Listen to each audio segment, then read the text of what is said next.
What is up, everybody? Welcome here to Pop Culture Philosophers. Welcome to Rockin Robbie Live. It's the Sunday night show where we talk about comics, movies, pop culture, and a whole lot more. How is everybody doing? Sorry for the late start, but honestly, it was 20 minutes till showtime, 30 minutes till showtime. I was like, oh crap, I haven't watched What If yet. So I had to watch What If. So station, everybody. Thank you for your patience. Thank you for being here. We got lots of great stuff to get to tonight, but first of all, I got to say, if you want to support the channel, you can do so with Super Chat tonight or at patreon.com/PCP. You can also follow Pop Culture Philosophers on Facebook and on Instagram. If you're on Facebook, you might as well join the PCP Army. It's the official Pop Culture Philosophers Facebook group, and you can follow me on Twitter at the Rockin Robbie. You can also check us out at popculturephilosophers.com for podcasts, blogs, and a whole lot more. Not too much, actually, nowadays, but podcasts will be coming back. What is up, everybody? How are you doing tonight? I really do appreciate you being here. We're going to be talking about our favorite comic books of last week. We'll be looking ahead at the comic shops, or the comics coming out in comic shops this week, including the DC sneak peek. We're also going to be talking about the next Linnea Quigley film in my wake up on Sunday morning, wake up, smoke a bowl, watch a movie.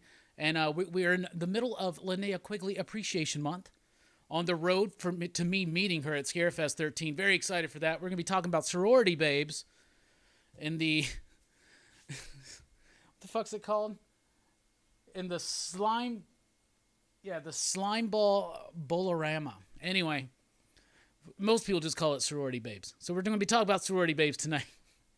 We'll be doing What If we talk about What If, because what if Robbie forgot to watch it? Well, the show's going to be like 10, 15 minutes late. Anyway, top 5 movies in 1994, show and tell, all that stuff, and more. I do want to go ahead and say we got lots of excitement coming up here on the channel. First of all, join me tomorrow over at The Experience. That's going to be 5 p.m. Central Time, where we're going to be talking comics with Rex and John from Dynamic Forces, and they got some great stuff for sale. You can check the preview video that dropped on Friday for a taste of some of the stuff that's going to be available. Right after that show, Comics Revisited here on the channel. Join me, join Verno from the Cerebros, and join Jay Sandlin, writer extraordinaire, as we discuss Jonathan Hickman's Pax Romana.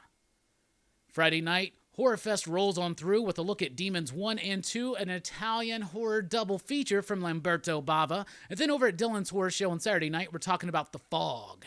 And don't forget, you can catch my top 10 comic books of the week over at Gem Mint Collectibles. Newest video just dropped yesterday. Why don't you go over there and drop a station?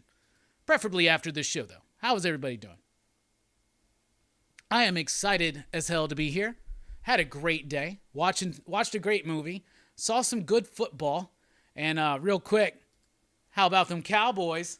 How about them Cowboys? 3-1, baby. And we almost beat Brady, but just let me have my moment. Plus, the Yankees won. They should have won a few days ago. Should have finished out, and we could have had a home game for the wild card. But anyway, we've got the wild card spot, and we're playing Boston on Tuesday night, y'all. Go Yanks. Go Yanks. Let's see who all is here. I see we got a super chat from Nick. Before we get to that, man, we got a super chat from Perry early on. Man, we're going to be rocking here in just a second. Also, Tuesday is a special night for the weekly comic book review. It is the 5th anniversary. October 5th, 2016 is when I dropped my very first episode of the weekly comic book review, and I haven't missed one yet. We've done every week. I'll give you my thought. I read a lot of comics, and I tell you what I thought about them. So we're doing a special live edition of the weekly comic book review this week, and we're going to do an extended back chat afterwards. So I'm very excited for that. 5 years, y'all. Oh, I'm so proud of myself. There's not much that I've done in my life I can truly be proud of. So what's up, Brandon from Comics Kings? He'll be joining us on the channel October 14th. Just so you know. What's up, Taki? What's up, Officially Unofficial Geek? What's up, Comic Book Therapy? What's up, TM Nerdy? What's up, Mars Comics? What's up, Philip? What else we got here? Da-dun, da-dun. We got JT. We got Perry. We got Dominique. What else? Nova 69, dudes.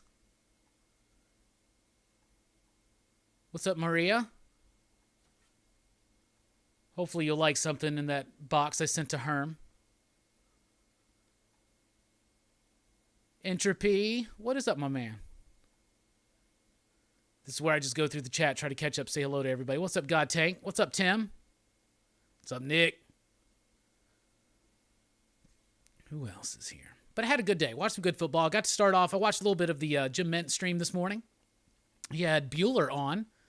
So I checked that out for a little bit before I went to my movie. Did my laundry. Did a little bit of little housework here and there. You know, Sundays. That's how it goes. That's what it do. Watch What If way late. Watch that Cowboys game, though. Once more. How about them? How about them? How about them Cowboys? Then I watched the Yankees game. Read my DC Comics. Yankees game was... Whew. We won it in a walk-off by Aaron Judge. That's how intense it was. I was like, we got to win this game. We got to win this game. We got to win this one fucking game. And we did, so that's good. Hopefully we can win one more and then proceed into the actual playoffs. Because can you call it making the playoffs if you just play the one game and it's done? I hate the one game thing, but makes sense for the wild card. What's up, Fable? What's up, Eric? Hey, Bueller's in the house. Talking about tacos, coffee, sunglasses, coolness, and Vans. Hell yeah, brother. What's up, Tyler? Saw a little bit of Bueller on Jim Mint Collectibles this morning, like I was saying. So as you know, the show, of course, we got a lot of topics to discuss, but the show is driven, fueled, if you will, by your questions, your thoughts, your comments, and your concerns.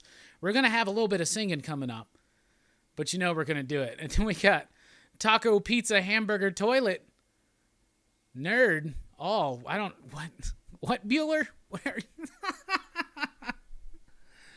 Thank you, Billy. You're looking jacked, too. What's up, Joseph?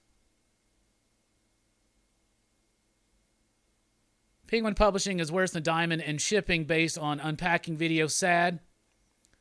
I haven't gotten a comic shipment from them, but as far as trade paperbacks go, they come less damaged than Diamond does. For me. That's just me, though. At my shop. What's up, Nick? Again. All right. It jumped down. What's up, Big Harm? Who else is here? Empire. Oh, yeah. All right. We got some super chats to address. Oh, Bueller, I'm proud of you. Thank you so much, buddy. I'm proud of you, man. You're going to get on Good Morning American. I just hope you don't forget us little people. Nick was testing the super chat feature. And then Hot Take Perry, by the way, with a station. Hot Take Perry. I'd never said that the Friday the 13th series was my favorite, but I wouldn't throw them in the fucking trash. I'll tell you that. I mean, maybe that's where they belong. But thank you all so much for the super chats. Let's jump into it.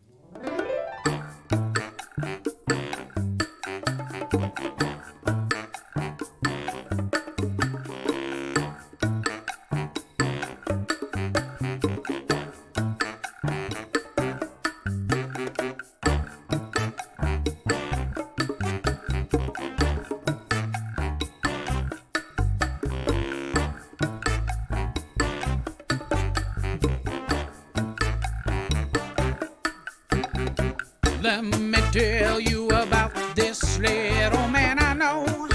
His name is Hellboy. He was sent to the earth some long time ago to save it or destroy. Brought to this earth by Rasputin, son of a demon and a nun who had a sex with the demon, but was raised by Professor Broom. Now he fights evil and monsters. Shit. And he fights with the man who's a fish named Eddie. Now he fights when the fire starter named Liz. And an ectoplasmic mess named Johan. BPRD.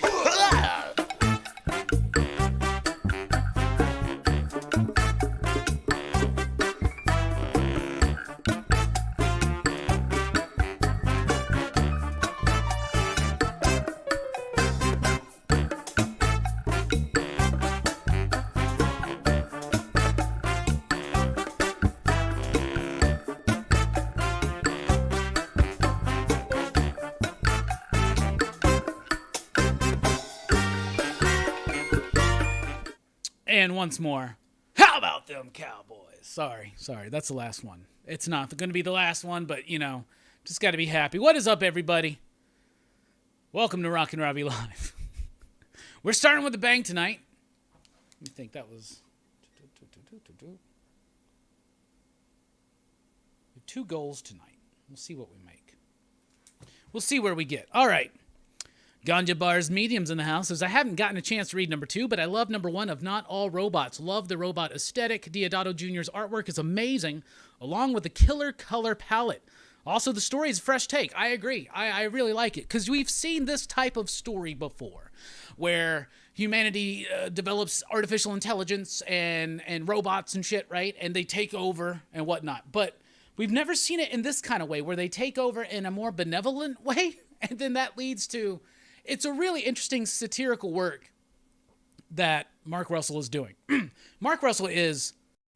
I said this off air the other day, and I was like, man, I just wasted a spot to sound really smart. But Mark Russell is like the Voltaire of modern comics, right? So the way that he can fold in skepticism and satirical work into something that can be disguised as a very interesting sci-fi or superhero story is astounding. It's astounding. And sometimes it's obvious, sometimes it's not. But what he's saying about society here by kind of flipping the script with the robots having to take care of us, and then us kind of... There's a lot of nuance to that book, and I really like it. And I think Deodato Jr.'s artwork is absolutely freaking fantastic. He has done a lot of work and content for AWA, but this to me is the best. And you can tell that he is more into this one than he was some of the others, though they were good as well. Well, maybe not. I don't like the Resistance, but I do like Bad Mother, and what's the other one he did? It was what was it called? Redemption, something like that. Anyway, the Cowboy one, Cowboy Up. My shops are always iffy on AWA. Scout others. They didn't get Not All Humans. I am Not All Robots. I am sad, says Twitch. Yeah, that sucks. I mean, if you got a shop like that, you got to let them know. And it sucks. Like, you don't want to pre-order something if you don't know you really want to like it. Maybe you just want to check it out. But that does suck that they don't really get into it. Bueller says, Robbie, I can't wait till you do your first exclusive cover. I hope to get one. Yours is in the mail. Let's just say that. It's not in the mail yet, but it's going to be in the mail. They're coming out in waves to the Bad Batch. Everybody saw that Herm got his today. So the rest of the Bad Batch, Herm and Fable got theirs this week, and then next 2 more, and the next 2 more, and then I'll get to Dylan and Bob and Jim, and then I'll get to Bueller. Bueller be dead last, because I had to wait so long on my Thunderdome prize. Yeah, Resistance, and then there was like Redemption. It was the Cowboy one with like starring Linda Hamilton or whatever. Anyway, get more questions in. What's up, Cerebros, by the way? Check out my episode I did of the Cerebros. Now it's on YouTube. So now it's a video. You should check it out. We talk a lot about Inferno and Amazing Spider-Man. So it's a very negative-oriented podcast / videocast. But no, there's some really great stuff in there. I had a lot of fun watching it. I watched it today. I watched it, and then I watched Big Herm open up the box. I was trying to watch What If, and I had Big Herm on, and I wasn't able to chat because I was trying to watch What If, but I kept being like, well, did he get that yet? Did he see that yet? Anyway. So, what do y'all want to talk about? Meanwhile, we'll get into the first 6. So Bueller does the first 5. I decided I would never rip Bueller off. Let's do a first 6. All right, so we're going through my Blu-ray collection. We were in the C's, so let's do this. Clerks is next. This is my copy of Clerks with the slip. That's right. No reversible cover, but I do got the slip. Then we got Close Encounters of the Third Kind. I love this movie. I love this version. It's got 3 different versions inside of it. It's really cool. It comes with a book. That's always nice when they come with a book. It's just pictures. It's just a book of pictures, though. Like, maybe I could just watch the movie. Or, so they give you a 4th option. You got 3 ways to watch the movie here. Right? You got the theatrical, you got the extended, and you got the television cut. So you got 3 ways to watch the movie. And then you have a 4th way where you could just flip through this fucking book of pictures and relive it that way. I guess. And then this is what's wild about it. It comes with a goddamn, like, chart of the differences between the 3 versions. How fucking insane is that? How much of a fucking nerd you got to be? Look. It's a chart telling you the difference of all three versions. Plus, it's got a little poster of the movie. The movie poster's dope. How much of a nerd? Big. Here's the thing that I do not like about it, though. The fucking bonus feature disc. Oh, that's the soundtrack. I didn't even know it came with the soundtrack. I mean, I don't know if I've ever really looked at... There's a soundtrack in here. That's nice. That's nice. I don't even know if I even knew that. I was about to complain. I was like, I hate it when the other disc is on the outside. No, it's the soundtrack. Shit. I've had this damn thing for years. I don't know if I knew that. Next up, Cobra. That's the Shout Factory Collector's Edition right there. We talked about that recently. There is Color Out of Space. Still in the package. I've never watched this one, but Mike, the Voice Matthews, gifted this to me. It's H.P. Lovecraft's Nick Cage. I want to see it, but I just haven't got a chance to it yet. There is my copy of Cowboy Bebop, the complete series on Blu-ray, with the slip, of course. And then The Crazies. That's a George A. Romero movie. That's probably not his best, but I like it. I think it's pretty decent. I did a remake of this with Timothy Olyphant that I didn't like, but that's the original one by George A. Romero. Just thus concludes the first 6. So how are y'all doing? So what do you want to talk about? Let's see, Hey, Hammer Time's in the house. Don't you have a signed Clerks poster? Yes, young man, I do. Bueller says, waves. This is like the wave from the Point Break movie. Only happens every 50 years.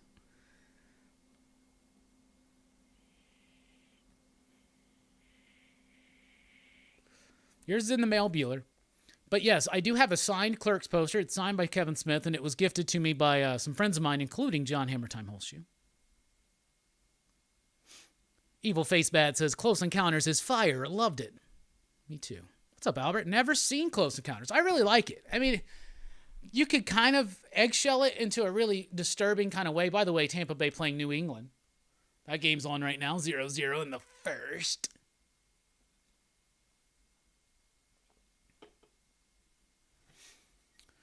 But I like it. How about Pick the Picks Pick?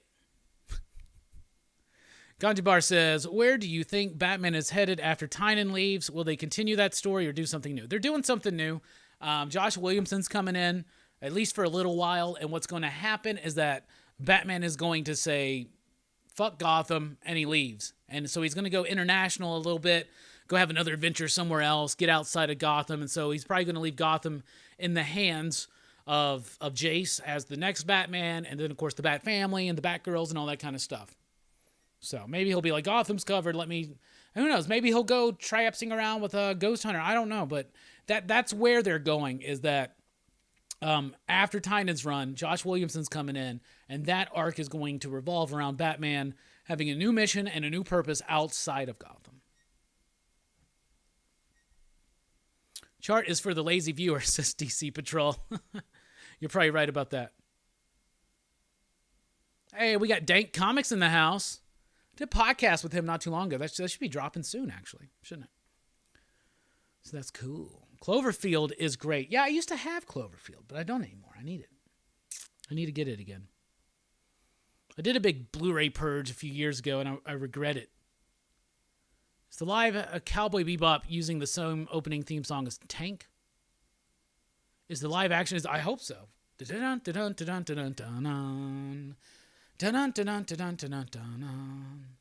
John says Close Encounters is awesome, and I want that version of the Blu-ray.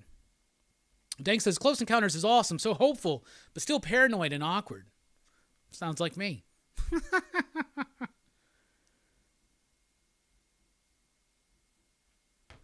Dank says Gotham is covered, but the Bat fam is getting so big they're going to start holding reunions. Yeah, for a loner in comics, he probably has the most extended family, you would say, right? Or at least I would say. Didn't Morrison do that already? Yeah, kinda. Other writers have done it too, even before Morrison. So it's kind of just it's a common thing that will happen. Can y'all hear me? Am I low or am I high? I'm having audio things. It's just so back and forth between this show and StreamYard and other things. I never know. Every time someone pops onto one of my shows on StreamYard, I'm like, can you hear me? Do I sound loud enough? Am I okay? I get so freaking nervous about it. I have no idea. I guess y'all can hear me, or else someone would be like, we can't hear you. Do you think every writer should write outside of the box? No, some writers should do exactly what they're hired to do and do a very, formulaic writing can have its thing, but I would like writers to think outside of the box more often. Because when you're in comics definitely long enough, you're going to start seeing repetition. And so having more writers kind of go outside of that typical wheelhouse works.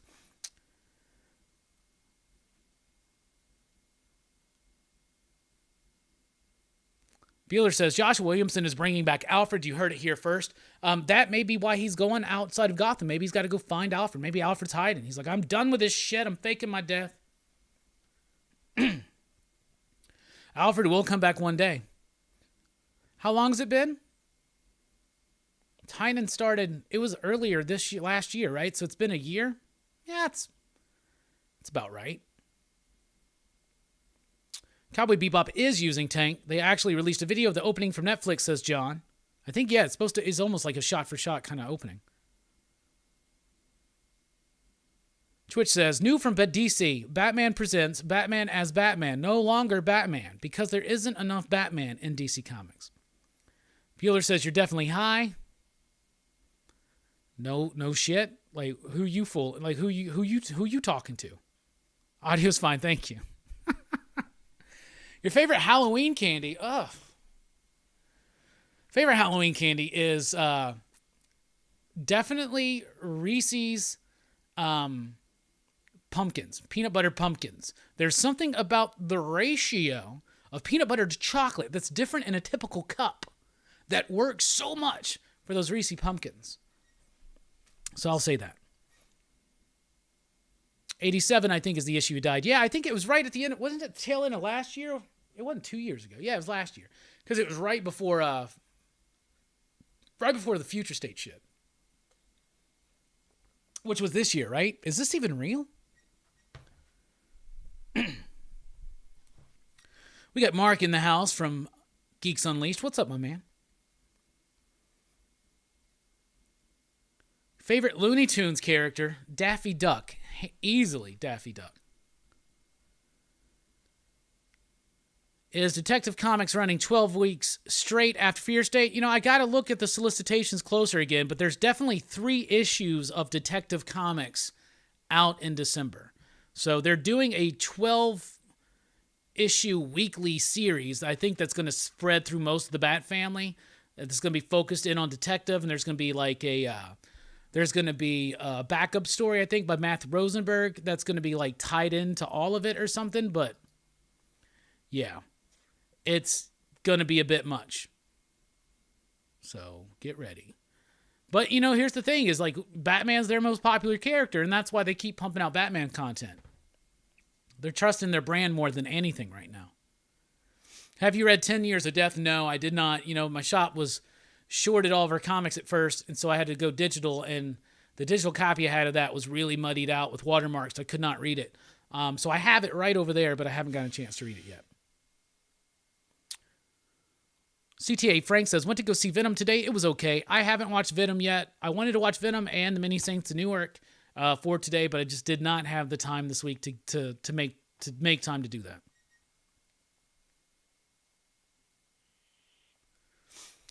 Ganja Bar says, hopefully with this new Substack thing, it will allow big writers to leave the big two and do their own thing, forcing DC and Marvel to find new talent, more opportunities to undiscovered artists and writers. You're already seeing that at DC because they lowered their page rates, so they lost a lot of their talent. And then you've already seen this reaction before, like when talent will make like a move like Tynan right now. What's going on is not even outside of Substack, he would have been leaving DC for the most part, because what happens is once they have creator-owned success, especially when someone like Netflix comes and bites at a property that they have, they don't need to make that page rate anymore. So they make way more money doing other things.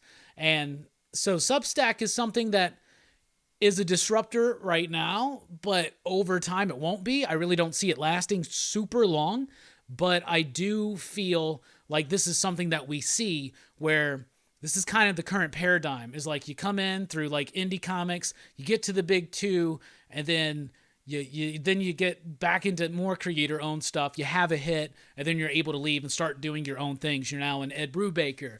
You're now a Jonathan Hickman. That kind of a thing. So I don't know if Substack is a small part of a whole larger idea out there, I think.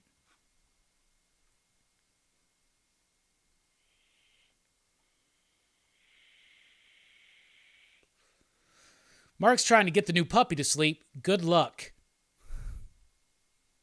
I don't think I'm real, nerd. I don't think I'm real, Travis. Maybe you are. I'm not. I really don't know. It was 2 years ago. Fuck. Is this real? I thought 10 years ago was still 2004. What's going on? I'm dropping detective. I can't afford that. Yeah, and Dan's not going to be on that. If he died 2 years ago, man, what year are we in? What's going on? Taki, I think, liked Mini Saints. I have heard mostly negative things about it. But then I heard from Rich Duick that he liked it, but apparently it's really light on the Tony, which is fine, but that's what they marketed it as such, as like a Tony origin story. But of course they market it that way because that's what's going to make people go, oh, this is a Sopranos movie. You get, and it was a while ago. I don't know if a lot of people nowadays have even watched The Sopranos. I've been thinking about doing a rewatch myself. Maybe I should. Maybe I'll start tonight. Who knows? Robbie, what's your thoughts on Bendis moving mostly to Dark Horse? I'm cool with it. I think he needs to focus on creator-owned material, and he needs to leave licensed stuff alone for a time being. We are still teased that he's got some Legion of Superheroes to come. So there's that. But I think it could be good for him. I think Bendis is a really good writer. I think lately he's not had the best of luck critically or successfully, or, I have not really liked Bendis' work at DC, and I haven't liked his work for hire for a long time, but I still like his creator-owned stuff. So I would love to see him focus back into some 90s, crime noir type stuff that he did, but, he's a different dude now. We'll see. Brandon says, what's a soprano? He even spelled it wrong. What the fuck? Evil Face Bad says, Mini Saints was good. People be hating hard. One thing I heard too is like, this is just like The Godfather, Goodfellas. I was like, yeah, it's a fucking formula that works. It's called a gangster movie. Could you?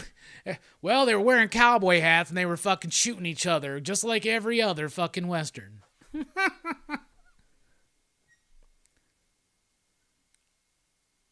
Alfred was killed in 77. Tynan took over, like 85, 86, I remember. Like, I think 85 was King's last issue. Tynan had like a little piece in it or something, if I remember correctly. I just don't remember if it was 2020 when that happened or if it was 2019. Because these last couple years, it's all one fucking big year, it feels like. I'm super cursing tonight. I need to calm down. What's wrong with me? Just finished watching Sopranos all seasons. It's obvious now Tony is whacked at the end. Yeah, I think so. But it's ambiguous. It's left up for you to... It was 2019. Jesus. Alfred died and then fucking COVID happened. There you go. That's what happens.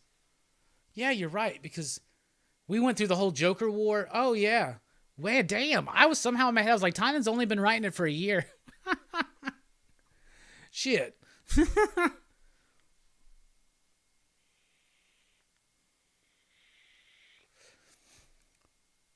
Tynan had no part in Batman 85. Started on issue 86. I thought he had like the last 5 pages or something was like a tease into it, but maybe I'm wrong.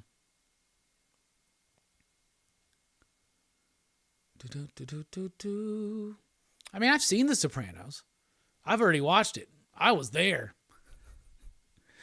Believe it or not, young man, I was there. Talking to dude in the corner. Can you believe that, Pablo? Jesus. Anyway, how are y'all doing? All right, it's time to talk about comic books. In fact. Somebody approve that. Maybe they're not here. I'll approve it. There you go. All right, here we go. Time to start talking about comic books again. What was your favorite comic book of last week? In fact, what was your pick of the week?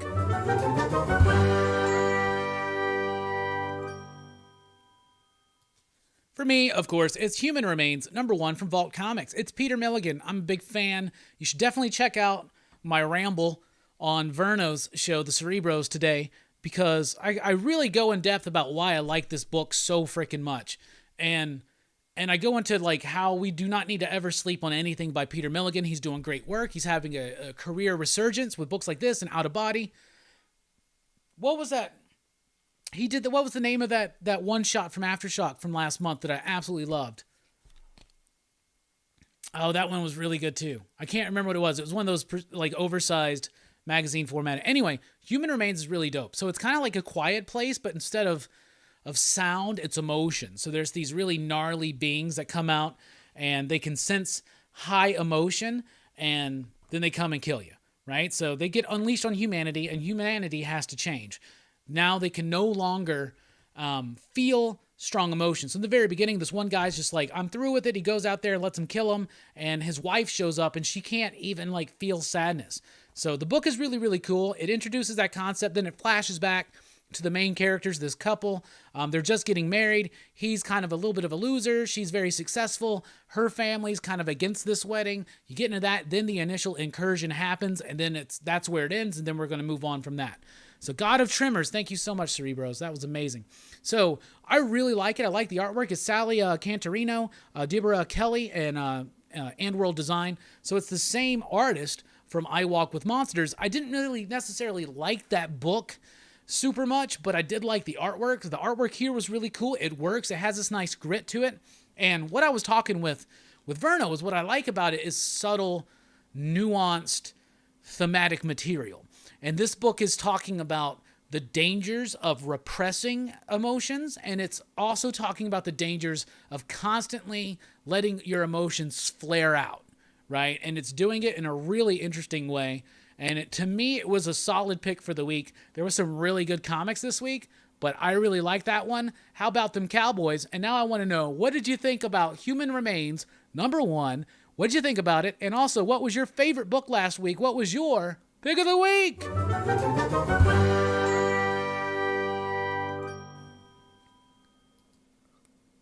So what was it? Now let's go into the chat and see what y'all were doing. What y'all were saying. Mike says, yeah, you're cursing way too much, Robbie. What the fuck is wrong with you? You're right. I apologize for that. Anybody watching Seinfeld on Netflix? I've got it on now. Love the no commercials. I'm not watching it on Netflix, but I do have it on like the complete series. So I love Seinfeld. So it's really cool that it's on Netflix now. Because it used to be hard to stream. You had to stream it on Crackle with like fucking ads and shit. My bad, with ads and stuff. Comic Book Therapy says, I liked Gun Honey. We were shorted our copies of Gun Honey, so I didn't get a chance to read it. DC Patrol says, Mr. Miracle 5, I'm constantly surprised by that book. That's awesome. I had to drop out. I just was like, I gotta. Robbie, you gotta watch Breaking Bad. So you're saying I should, instead of rewatching Sopranos, I should watch fucking Breaking Bad. Maybe I should. Maybe it's time. Maybe it's time. I've had that and Westworld on the brain. Plus, I want to do a reread or a rewatch of all Twin Peaks, including the movie, so I can finally watch the Showtime series because I never watched that. I'm a huge fan of Twin Peaks. And I just feel way out of the loop. Hey, Robbie, did you give up on Time Before Time? It's really great. I think you missed an issue and lost the plot. Yeah, Steve, I dropped it. I wasn't into it. I think Jim Mint dropped it too. It's just, I don't know. I really liked it at first, and then I kept losing it. I just was losing the plot. Maybe I did miss an issue, but it's just, I don't know. Maybe I'll check out the trade, because I do think Declan's a really good writer. There's a book of his called Savage Town. It's really good. It was a graphic novel. I don't think it sold too well, so they're probably not going to do any more. I wish they would, but it was a really, if you like shit like the Guy Ritchie films, especially the 90s ones, like Lock, Stock, and Snatch. I guess Snatch was early 2000s or whatnot, but maybe they both were. I don't fucking know. Anyway, if you like those early Guy Ritchie films, you should definitely read Savage Town, but it's also a little bit different. It's really, really cool. Basically, if you like UK-oriented crime fiction, let's just say that. Eddie says, still got a couple to read, but Department of Truth number 13 was really good. Excited to see where they go from here. Me too. I really like what they're doing with Department of Truth. Everybody reminded me of the God of Tremors. Thank you all so much. Officially Unofficial Geek says Detective Comics, that one 2-page spread by Mora with Batman kneeling over the guy was awesome. Yeah, that's the one that I meant in particular on my review where I said there's a moment in this book that is incredibly like Todd McFarlane's Spawn-like. Like where it's just there was so much badass artwork in that. That is something that Batman and Detective have right now. They have two of the best fucking superhero mainstream artists out there, and it really, really works. Taki says TMNT 121, pick of the week.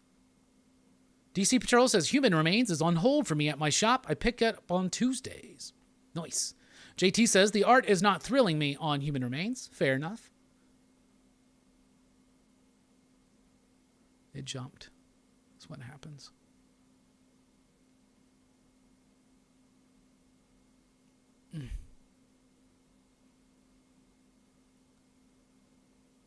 Dominique says, Human Remains was okay, my number 6 pick. Philip says, I haven't read it yet. I will when I get off. My pick of the week was Sword. John says, like the lack of commercials, the aspect ratio is jacked up and sometimes looks terrible. Really? On the Netflix one? Do they try to fit it into the full frame or something? What's up with it? Brandon says, Inferno was mine. After Inferno, I would have to go with Action Comics, Adventure Man, and Crossover. All right. AJW says Last Ronin 4 was amazing. Tim says it was tough, but my pick was Batman Reptilian number 4. I thought it was an awesome revelation, and I've been a little iffy on that series due to Batman's dialogue, but good issue. I agree, good issue. It's kind of like this. Slight spoilers here, but Batman's like, yeah, this monster we've been chasing down, Killer Croc, it's your baby. You may even be female, or you're going back and forth like a reptile, but yeah, you a baby. You a baby's mama. And Killer Croc's like, what? It was really good. Perry says, Robbie, watch Breaking Bad and let me edit your reactions. That would be fucking epic. Dude, I'm not going to film myself watching something. Come on. Though the idea of you editing them is pretty enticing. Twitch says, I couldn't get Human Remains. Neither shop got it. My pick of the week was Inferno. It gave me exactly what I was wanting, and the decision to end the way they did, knowing he has more, was ballsy. What's up, Dave's Collection Station? BJ says, Robin is the pick of the week. I really liked Robin. Dominique also really enjoyed Lock and Key, Hell and Gone number 2. Me too. I liked it. Y'all need to watch Squid Games. Too many people watching that for me, Fable. Too many people watching Squid Games. I can't get into it because of that. But I know that's like hypocritical of me to say. Because like how many people watch these Marvel movies and shit. I hear it's good though. DC Patrol says, I don't think I can watch the Showtime Twin Peaks. I want to, but I don't think I can. Watch the Twin Peaks movie first before watching the series. I watched them in the order they originally came out. So I'll watch the series, then the movie. But that's how I like to do it. But I have done it that way as well. I mean, I've watched the movie and I've watched the original series. So I'm familiar. What's everyone's thoughts about Breaking Bad or Better Call Saul? I think I'm preferring Better Call Saul. I'm unfamiliar with either of them. I mean, I'm familiar with them. Reverse Amoeba like Spawn, Crossover, Department of Truth, Something is Killing the Children were all great, but I think Inferno takes it for the week. AJ says, Crossover was amazing. T says, sweet, I'll definitely check out Savage Town. A lot of Breaking Bad love. And Saul love. Big Harm says, my pick of the week is Amazing Spider-Man 74 because I don't have to hear Robbie rant about it anymore. Now you just have to hear me complain about the X-Men for the next few months until I finally quit it all.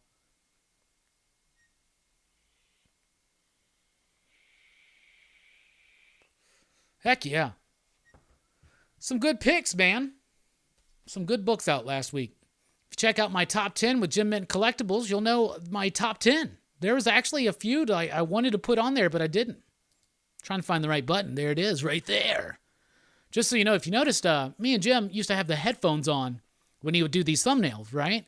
He asked me to take off the headphones because he's like, what the fuck is up with your headphones? You got so many bands. And look, I do. See all that? He's like, I have to cut all that out and glow around it. He's like, fucking take the headphones off.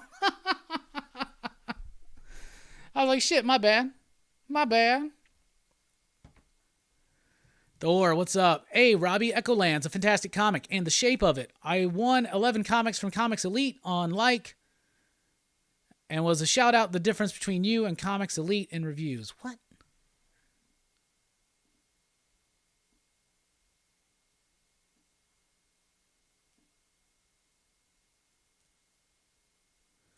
I can't quite piece that together. I don't understand what the last part of that's trying to say. Yeah, I love Echolands, and I love the format of it, and it can only be read that way.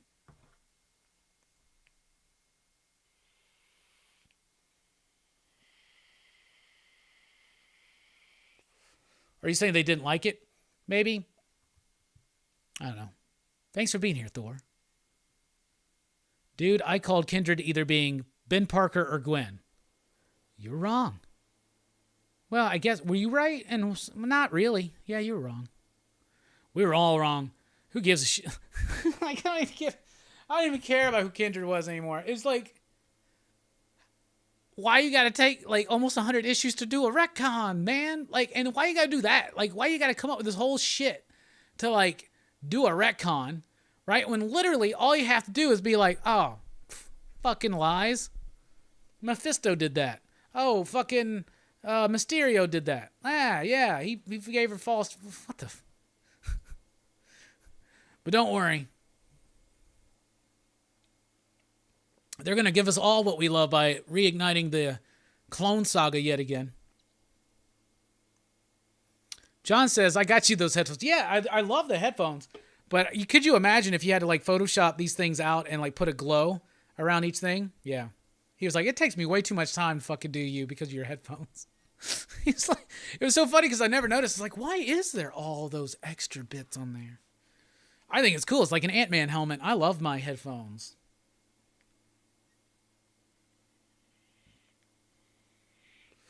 John knows me, and he knows that I love these headphones because I love the big, giant headphones. And he's like, aren't you the one? I think John's the one that got me my on-air sign that I guess I need to put in here so that I can have it. Kindred was Colonel Sanders. Who was Kindred? Kindred was the son and daughter of Norman and Gwen, which were actually clones that were cloned as a plan by an artificially intelligent version of Harry Osborn after he died. And that's been the Harry. And the Harry that's alive right now is also a clone. What the fuck? But I've heard that, you know, Spencer's run ended earlier than he wanted to, and maybe there was more to it that he wanted to do. And I've also heard that his initial plan was to undo one more day, but Marvel won't allow that. And as long as Joe Quesada is there, that's not going to happen. Twitch says, Nick Spencer created a character that everyone was interested in just to make everyone give zero fucks by the end of the series. Good game. Mark says, I didn't like Echoland. Sorry, unpopular opinion. Got one issue that was enough for me. Art is amazing. Wasn't into the story. Love the format, but the story didn't draw me. Fair enough. It's my one criticism about it is I think the story's a little light, but it's like historically one of the best artists, one of the best letterers, and one of the best colorists in the business. So I fucking love it. It transfixes me. What's up, Manny? Manny in the house. Happy fucking birthday, Manny. Will I sing happy birthday? Yeah, I will. This is for you, Manny. Happy birthday to you. Happy birthday to you. Happy birthday, dear Manny. Happy birthday to you. Oh, I shouldn't have done that last bit. Station, happy birthday, Manny, for me and the excitable PCP crew and the PCP Army. We now pause for official station identification.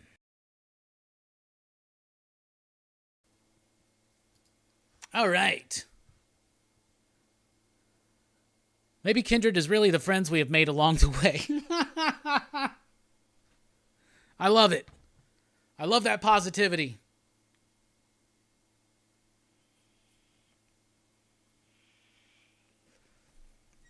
Freaking beautiful. Love you, brother. I love you too, Manny. Thank you so much.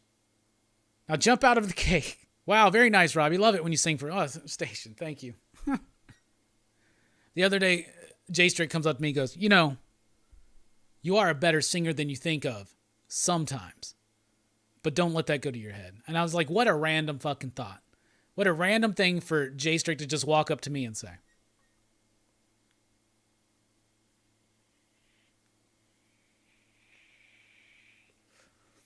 Thank you all. Clone stories have been done so much they give me diarrhea. Cha-cha-cha. Yeah.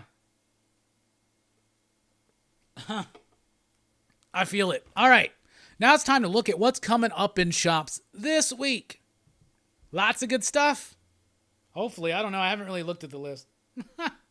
So let's see what's coming up in shops this week. From Image Comics, we have Firepower number 16.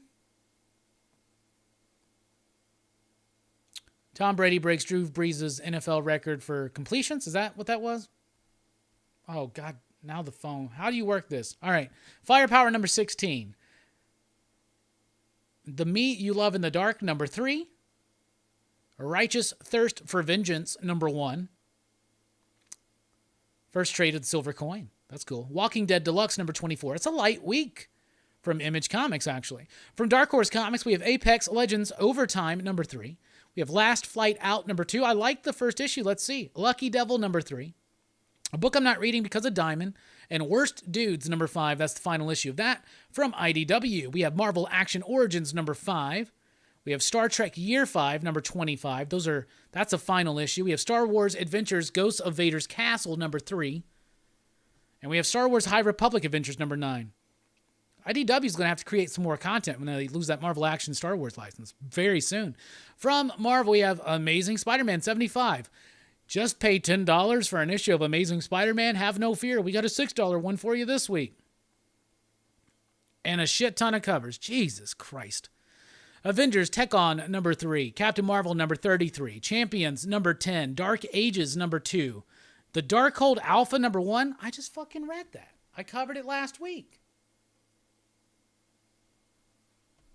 Was that not supposed to be out yet? Anyway, I've already read that one. It was okay. Deadpool, Black, White, and Blood, number 3. I think that one has a Stan Sakai story in it. One of them does. Maybe it's 4. Defenders, number 3. Eternals, Celestia, number 1. Excalibur, number 24. Hellions, number 16. New Mutants, 22. Savage Avengers, number 25. I think that's the final issue of Savage. Maybe it's not. Maybe it's actually not. From Dynamite, we have Jennifer Blood, number 1. New volume of Jennifer Blood. Excited for that. Red Sonja, number 2. I really like the first issue of that. And that's what we got. 2 good ones from Dynamite. I'll definitely be checking those out. From Boom Studios, we have Buffy the Vampire Slayer, number 30. Magic the Gathering, number 7. Mighty Morphin, number 12. From other publishers, we've got Almost American, number 2. Bountiful Garden, number 2. By the Horns, number 6. Cherry Blackbird, number 3. Chicken Devil, number 1 is a new one with artwork by Hayden Sherman of Wasted Space. It's from Aftershock. Definitely look forward to that. Sumerian, Beyond the Black River, number 1. I've been digging those. Dirtbag Rapture, number 1 is a new one from Oni. The Last Book You'll Ever Read, number 3. Money Shot, number 15. Out, number 1 is from AWA. Sounds really cool. Redshift, number 3. Rick and Morty, Snuffles Goes to War. Is that War? Yeah, War, number 1. And Rick's New Hat, number 3. Serial, number 7. Seven Swords, number 4. Snatched, number 2. And the Willy's Wonderland prequel, issue number 1. That's what's coming out this week. DC's got some books, too. A couple that I'm not going to review because I didn't read them was Puzzle Box. Joker Presents a Puzzle Box. And there was something else, 1 or 2, but I don't remember. PCP Christmas has we don't celebrate Christmas at PCP. We celebrate Festivus. But I would do a Christmas album, Mark. I would. We 3 kings of Orient are, bearing gifts we traverse so far. Field and fountain, moor and mountain, follow the yonder star. Let's do it. Let's do a PCP Christmas Carol album. Let's do it, guys. Festivus carols. Fuck it. We'll use everything. Mark, that's a great idea. All pop culture parodies in the style of Goblin. Santa, Santa, Twitch. The meat you love in the dark. That's what I tell my lady. Oh, Jesus, Perry. Wah, wah. Hellboy version of Walking in a Winter Wonderland. You really got me wanting to do a fucking Christmas album now.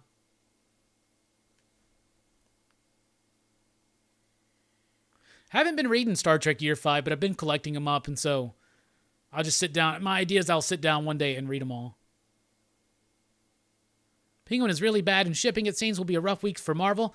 We'll see. If they ship them like they ship the trades, that won't necessarily work for comics, but maybe they'll actually listen.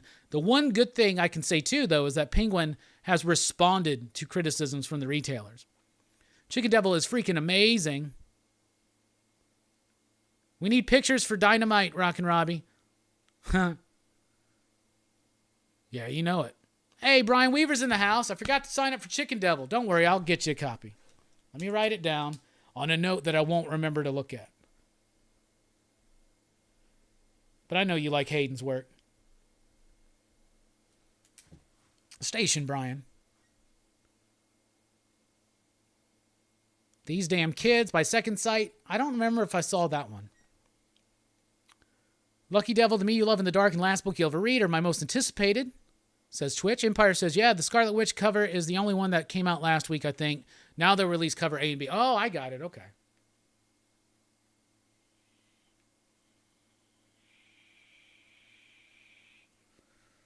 Hoping the new Arkham City Order of the World is going to be somewhat good.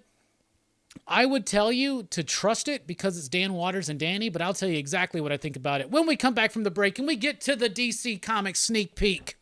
All right, we'll be right back, y'all, but you are worth it.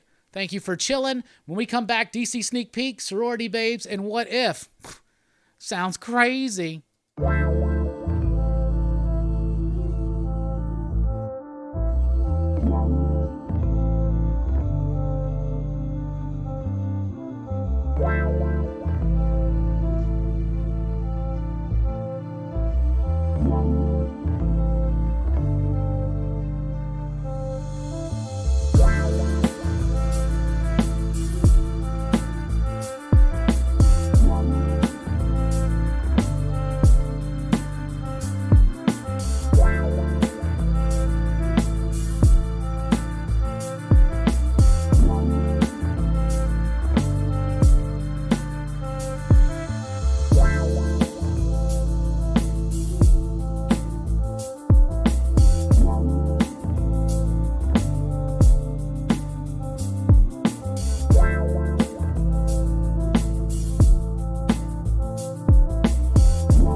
Missed that field goal?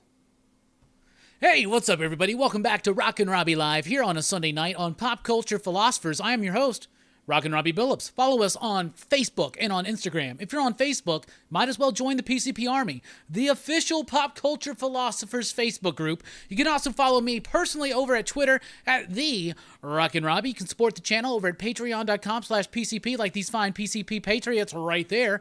Or you can do so with the Super Chat, which triggers a Joker video, which triggers a song, which we are 10 away from our first goal tonight, which is finally opening this damn Ultra Magnus and getting that off our backs. But anyway, we really do appreciate everybody joining us and all the support. You guys are the best. The best support is just being here, being a part of the stream, liking, sharing, subscribing. Let everybody know that this is the most happening place to be in the comic book community on YouTube on Sunday nights. What's coming up here on the show? Well, we got a lot of fun stuff coming up, including tomorrow night at 5 p.m. Central Time. Join me over at the EXP, The Experience. There is a link in the description below. At 5 p.m. Central Time, I'll be chatting with Rex and John from Dynamic Forces. They got some great comics to sell, and we're going to have some great conversation. Right after that, Comics Revisited. We're going to be talking about Pax Romana from Jonathan Hickman.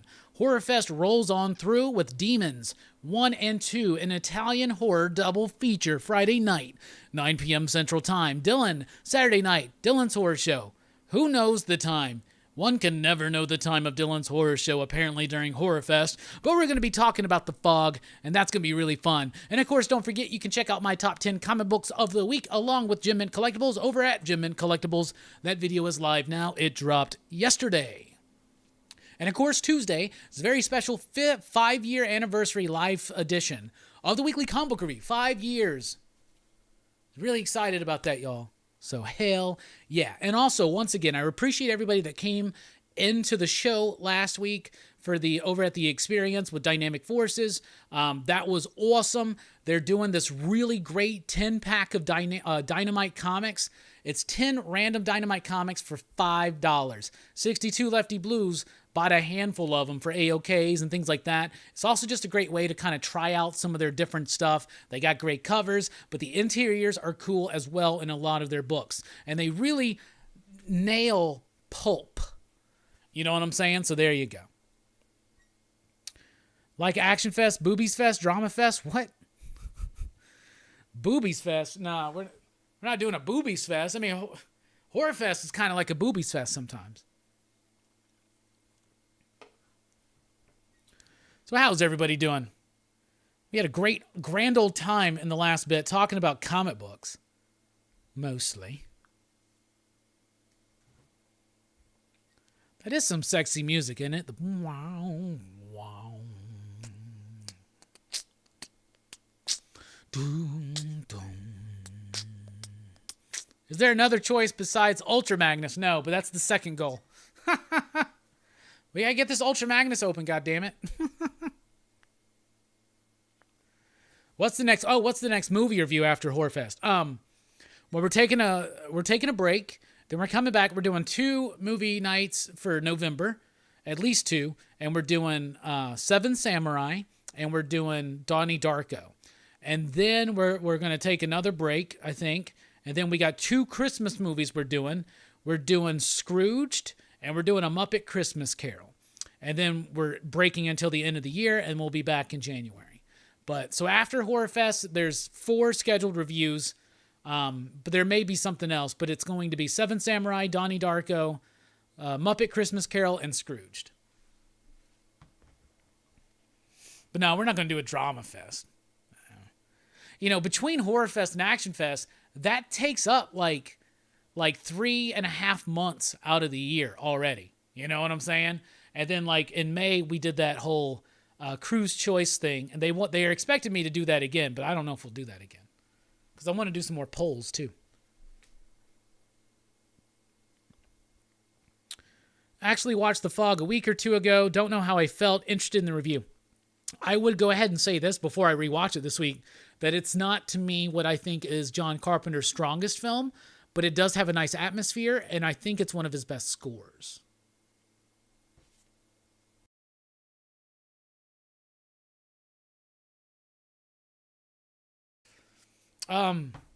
Thor, I read, my favorite place to read comics where I read most of my comics is over on the couch. I read on the couch, on the sofa.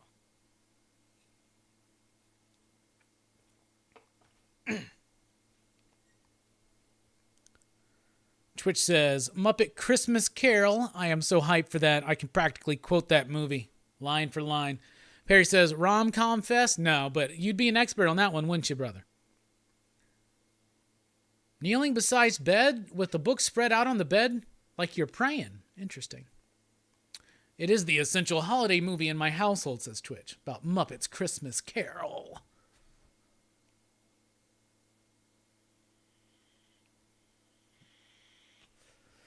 All right, well, station everybody, thank you for being here. The show is driven, fueled, if you will, by your questions, your thoughts, your concerns. Get them in right now. Let us know. I haven't watched Muppets Christmas Carol in a long fucking time, y'all. Like high school. So it's been a while.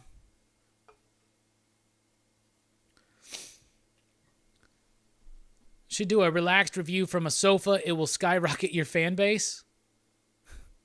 If I'm too relaxed, it will be like a fucking 3-hour review. Brian reads his comics in a room with disturbingly yellow walls. Yeah, I've heard that rumor.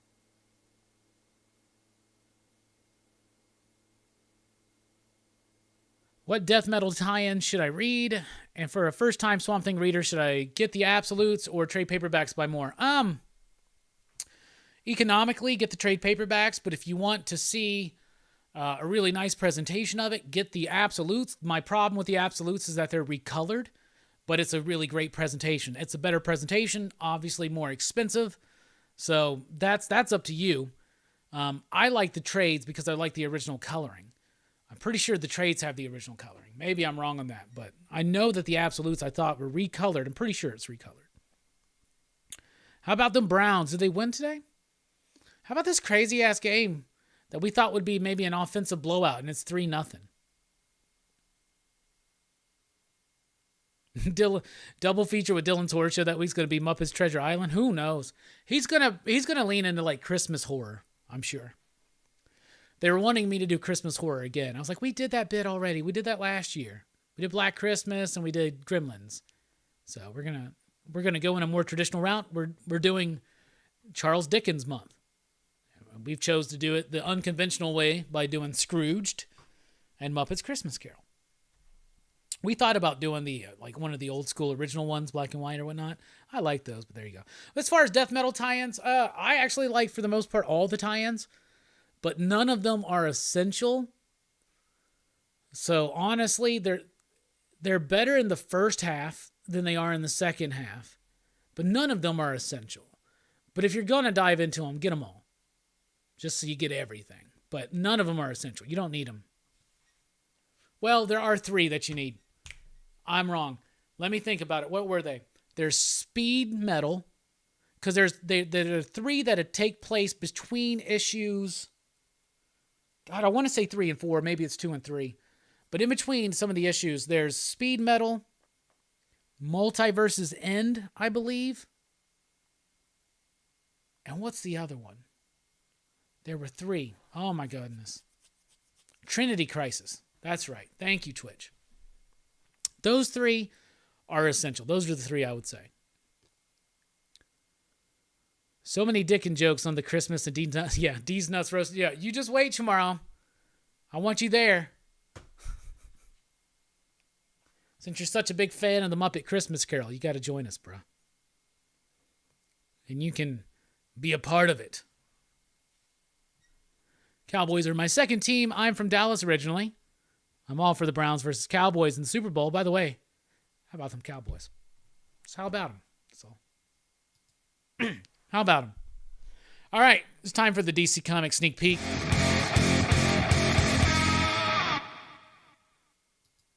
And we're starting off with the Wonder Woman 80th anniversary special. This is only for the absolute most hardcore of hardcore Wonder Woman fans. Let's be honest.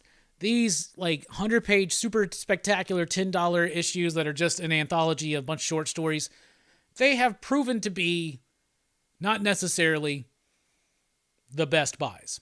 right? But they are decent celebrations of the characters and the characters' legacies and time.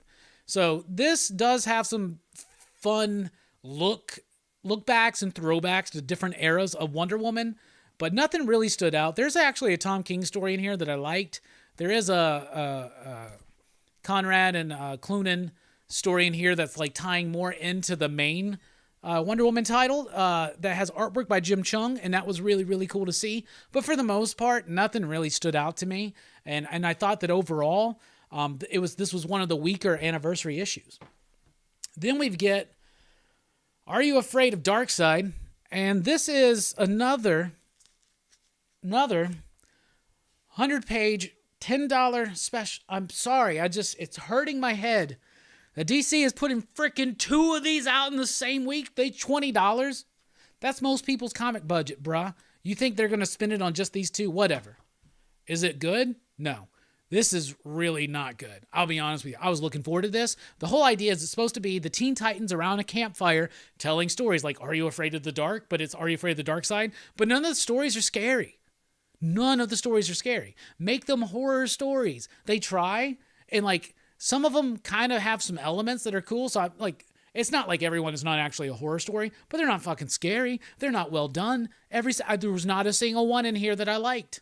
Seriously, that sucked. $20 saved by listening to Rockin Robbie. There you go. You're welcome.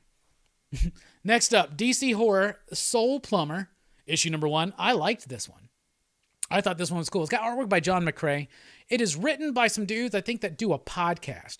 It's Marcus Parks, Henry Zabrowski, and Ben Kiesel.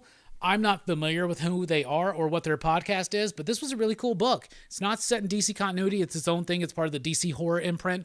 Conjuring. There's a Conjuring book out this week, but I quit reading it. So Soul Plumber is about this really, so there's this guy, he's like Catholic, and he's really into it, and he wanted to go to seminary, and he just couldn't make it work. Now he's working at like a gas station. He goes to a seminar where this dude's got a machine that he claims can leech the demons out of people. So this dude feels like it's his purpose to do this, but he can't afford to buy the machine, so he like kind of steals the blueprints of it and makes his own, and it goes wrong. But I like it. The artwork is really gritty and dirty and nasty and raw, and it's quirky. It feels Vertigo, and I really liked it. I thought it was super cool. Soul Plumber number 1 was definitely an interesting book to read. Crush and Lobo number 5. I loved it. I've really liked Crush and Lobo so far. It started off iffy, but not okay. No, like there's like no Lobo again, hardly, but I don't even care at this point. I'm into this Crush character.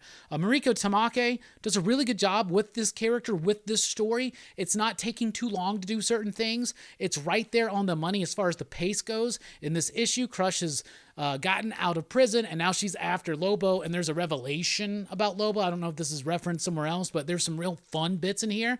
This book knows exactly what it's trying to do. It does have an emotional core that's not so heavy-handed that you notice it. You do notice it because it's there, but it's not heavy-handed, but it just has a lot of fun playing with the ideas associated with what the story is about. Crush and Lobo, number 5, this book keeps getting better. Seriously does. And a book that is not continuing getting better for me is Batman The Adventures Continue. This is season 2, issue number 5. I really didn't like this one. I found it to be rather boring.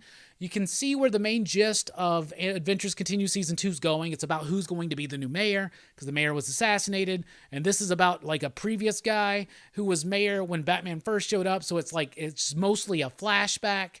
And it just wasn't interesting. Like, I'll be honest, I love it when Batman's fighting crime families and everything else like that, and they're utilizing some things like that. But sometimes when it's just Batman versus regular dudes, it gets boring, and this one felt boring to me, and it wasn't exciting, and it felt like a chore to get through. So I did not dig on that one. I really did like Justice League Infinity number 4, though. I thought this was one of the best issues of this series yet. This is by J.M. DeMatteis and Tucker. It is a continuation of the Justice League animated series. Right? So in this one, they're going full crisis mode, multiversal madness, and Wonder Woman has wound up in a world where Darkseid was her lover. Okay? And That sounds preposterous, but the way that the story is laid out and told, the artwork looks just like the animated series, of course, but the way the story is laid out and told, it is such a natural progression. And when you get to the end of this book, holy cow, this is one of the best Darkseid books I've ever read, and it was unlike any Darkseid book I ever read. That was really freaking good. I liked that a lot. Then we got Batman 114. Loved it, loved it, loved it. Story's starting to move forward a little bit, okay? There's not going to be too much meat to the bones of this story, probably, but it is moving forward a little bit more. But let me tell you, we keep talking about Jorge Jimenez's artwork. Y'all ain't seen nothing yet. This is the best issue of Batman that Jorge Jimenez has done yet. This book is page after page, panel after panel of fucking just amazing, explosive, kinetic action and drama. Holy shit. The art in this book was amazing. And the story was cool too. It's moving forward. It's getting exciting. I didn't read the backup though. I just gave up on it. The Swamp Thing, issue number 8 from Rom V, friend of the show, and Mike Perkins and Mike Spicer. Loved this issue. Still, once again, having the Suicide Squad tie-in, but making it work organically and feel like it's a natural part of the story and necessary for its thematic development. You also get the introduction of a new villain for Swamp Thing that is really freaking well done, an interesting concept, and interesting how he's connected to Levi, the new Swamp Thing. I have loved this book. There's only 2 left in this run, but don't worry, we got a season 2 coming. Rom V has already confirmed that in his newsletter. Swamp Thing continues to be amazing. This one's got some big superhero type stuff in it, but at the same time maintains that core and its Vertigo roots, if you dig what I'm saying. Then we got Nice House on the Lake, issue number 5. Really like this issue. It's kind of got a big twist at the end that's really interesting and setting up where this book is going to go for the future. So this is a book about people that are all in one place, put in one house by one person, and then the end of the world happens and they're stuck there. After the events of last issue, you got to have that group come back together and really fully address everything that's been going on in the whole month that they've been there. The story moved forward. They get a lot of revelations here. And like I said, the big one at the end, this book has been masterful. Great story. Great characters. They once again pick a different character. We're getting a different perspective. And the way that's tied into the reveal at the end was absolutely splendid. The artwork is freaking phenomenal. The composition, the layouts, that book's dope. Then we got Arkham City, The Order of the World, issue number 1. This is written by Dan Waters, friend of the show, with artwork by Danny. I'm a huge fan of Dan Waters. I'm a huge fan of Danny. They worked together on Coffin Bound, which is one of the freaking best comic books of the last few years. That book is amazing. 2 volumes out right now. If you want to check it out, the book is amazing. It's like a grindhouse version of Sandman. The poetry of Sandman, but the raw, visceral nature of a grindhouse feature. This book is really freaking cool. First of all, best cover I've seen so far coming out this week. Then, so what it is, first of all, they're getting to the aftermath of A-Day way too late. Like A-Day, like was wild. It was like the beginning of the year, okay? So anyway, but now that Arkham is kind of closed down, they're trying to figure out what they're going to do with it. So this focuses on this one doctor. She's like the lone survivor of Arkham Asylum because she didn't go to work that day. And she's got a group of patients and they've escaped. So this is about her working with these other officials to try to like find all of the other, like the missing inmates, right? So there's some spotlights on some familiar Batman villains and some unfamiliar ones. And the way that the story is laid out is really, really fantastic. Dan Waters is a master of the English language. And he's telling us a story that's creating an atmosphere and a mood through words, okay? The narration, the sequence of events. It starts kind of twisting in on itself, and by the end I thought it didn't have quite a good enough punch at the end, but it was good enough for me. I'm going to be into this series. Danny's artwork along with Dave Stewart on the coloring helps enhance that atmosphere. It is absolutely astonishingly well done. I loved this book. I thought it was super strong, My favorite DC book of the week, that's a tough one. I'll be honest. There's some really strong ones this week, but it would be between this one and Batman. I'll be honest with you. Both of these books were slam bangers. This one in a more subtle Vertigo type way. This one in a more superhero in your face type way. But both of them definitely worth picking up. Arkham City's a 6-issue miniseries, and that was your DC sneak peek.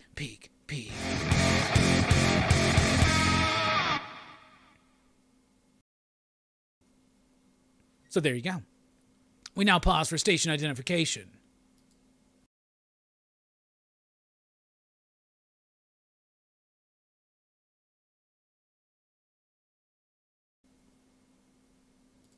All right. What's up, everybody? Let me go back in the chat and see what people are saying.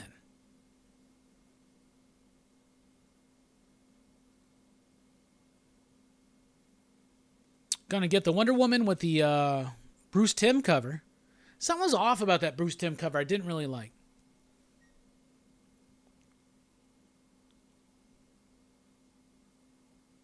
What happened to asking artists like Perez, Byrne, and Jimenez to do the Wonder Woman covers? They should have, but they didn't. But there is a nice Jen Bartel one. Michael Cho. But yeah, they should have gotten some of them to do some pinups or something too. That would have been nice. But John Byrne probably wouldn't do it. George Perez is retired. Phil Jimenez probably would have done it.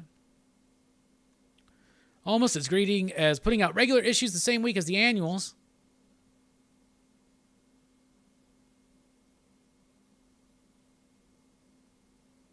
He's like, I was looking forward to Are You Afraid of the Dark Side? Don't buy it. Let's save $10. Save the $10. Trust me. That book was drivel. Fable says, that's disappointing. I was looking forward to that Dark Side book. Cowboys fan, originally from Texas, living in Virginia around the Washington era. How about him, buddy? Paul says, love the DC horror books.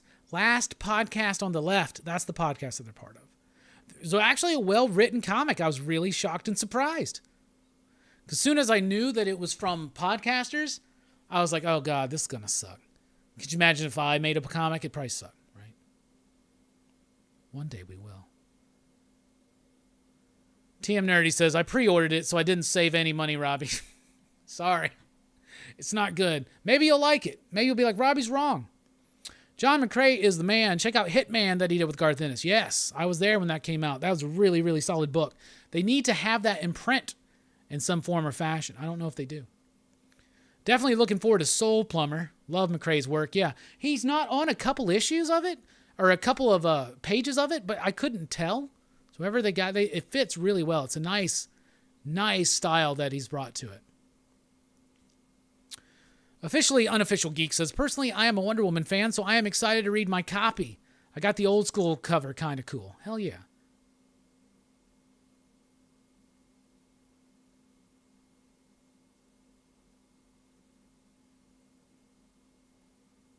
Robbie, can you explain what was the retcon in the Spencer run of Spider-Man?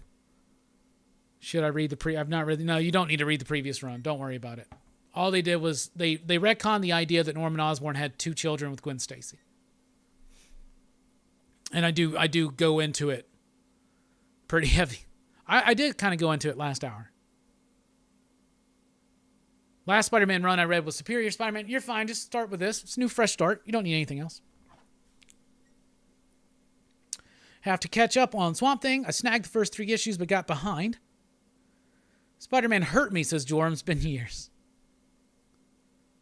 So happy that more Swamp Thing is coming. Me too. Nice House on the Lake was awesome. Yeah, that's a good one.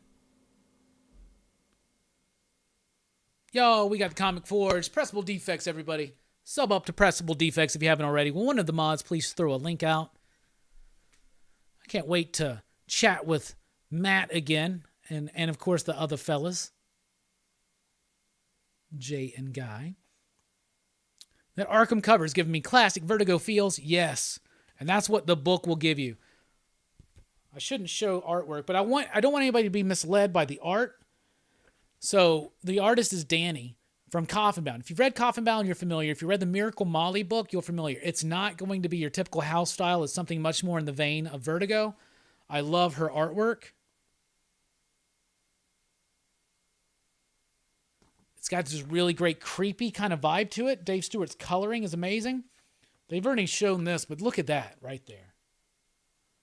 But there's a thematic streak going through this book as well about the evolution of the process of asylums and madhouses and mental hospitals, whatever you call it. And I really freaking liked it. I thought the Arkham book was based on the video game, looked it over, got to go back and order it. Yeah, that's bad. Like the Arkham City title makes people think it's based on a video game, which it's not. So it's going to bring in people expecting that.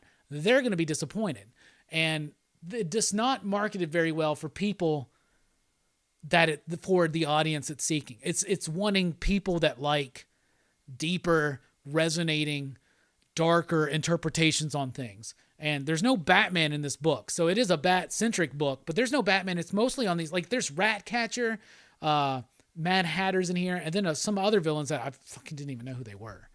But it's really good. And they should have named it something else or something, but it's Dan Waters and it's Danny, and they have not ever disappointed me. Someone's talking loud out there. Oh shit, New England got a touchdown. I kind of want to see New England win. I don't know why. I like seeing Brady look like, Coach, they beat me.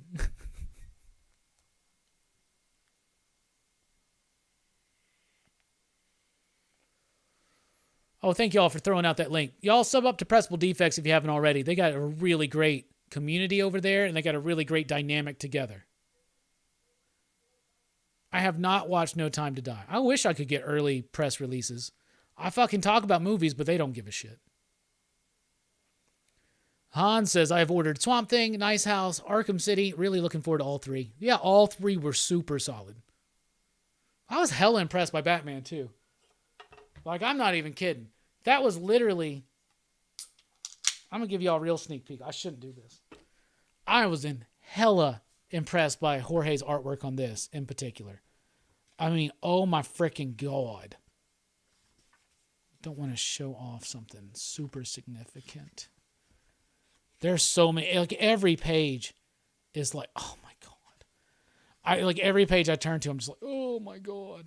Just look at that. Look at that. Oh my goodness. All right, that's all I can do. Hey, we got Mike06 in the house. Big Herm, that's who you thought. You thought Hammer Time had signed that. We were unable to get y'all signed by Hammer Time, but don't worry, y'all get to meet him in person one day and he can sign it. But the ones going out to the Bad Batch are signed by me, Jelani, Jay Strick, Brooks, Mike, and Brian.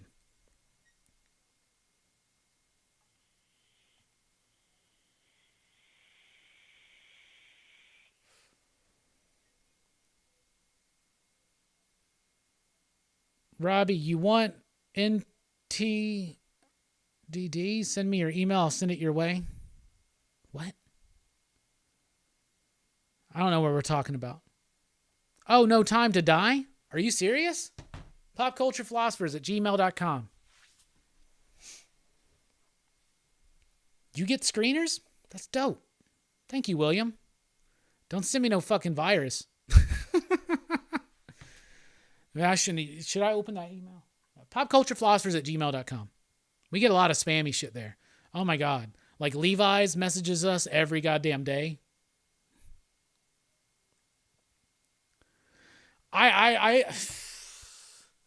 Dan Mora, Jorge Jimenez on the artwork on both Batman books right now. It's a tough decision. I'm going Jorge. I fell in love with his work on Super Sons. That's where I first noticed it. And then he went over to Justice League, right? And I remember being like, Jim Chung. And then I was like, Jorge Jimenez, oh, that could be cool. And I just started loving his work. This Batman, I would love to see him on Justice League now. His artwork has gotten better. Oh my God. They both are doing amazing work. What's amazing is that Jorge has not missed an issue in a long fucking time, okay? He's consistently doing it. So Dan had Victor come in and do some stuff, but Dan's also doing Once in the Future. Not only are they pumping out incredibly well done artwork, they're doing it at a level and a consistency that other artists can't fucking do. And it blows my mind how we can have so many consistent issues of Jorge Jimenez. We have 2 comics running at the same time with Dan Moore. Hayden Sherman can do 3 at the same fucking time. But he's got a new one, or they got a new one launching this week. And Wasted Space still has a couple issues. It's like, bruh. That's what's amazing me about Jimenez and Mora, is not just how good their artwork is, how they are able to put out more content. That's a hunger to do your job and to make that money and to fucking make that impression. That's a hunger. Those 2 guys jump over to any creator-owned book with any half-assed decent writer, they're going to have a hit on their hands. Right? Just as long as Mora can do more Klaus with Grant Morrison, like, I really want that. Like, we didn't get a Klaus book last year for Christmas, but we had been getting a one-shot. I would love another. Used to hate Brady, now I love him. I get inspired by Brady, Big Herm. I can be inspired by it, but I don't like him. I wouldn't like me either, so I don't think anything's wrong with that. I'm not saying I'm the GOAT, because I'm not the GOAT of anything. Well, I am the GOAT of something. What am I the greatest of all time at? If I'm being honest, I think that I am the world's best. Oh, I want to say air hockey player, but I know that's not true. I'm not the best. I'm only the best in the big fish in a small pond as far as that goes. What am I? And I don't even think I'm the best comic book reviewer in the world. I know a lot of people may say that, but I don't agree. I think that I am the best. Let's see. What am I the best at? I know I'm the best at delivering the Hellboy song. So we'll tell you that. Mike says air hockey. I'm really good at air hockey, but I'm not the GOAT of air hockey.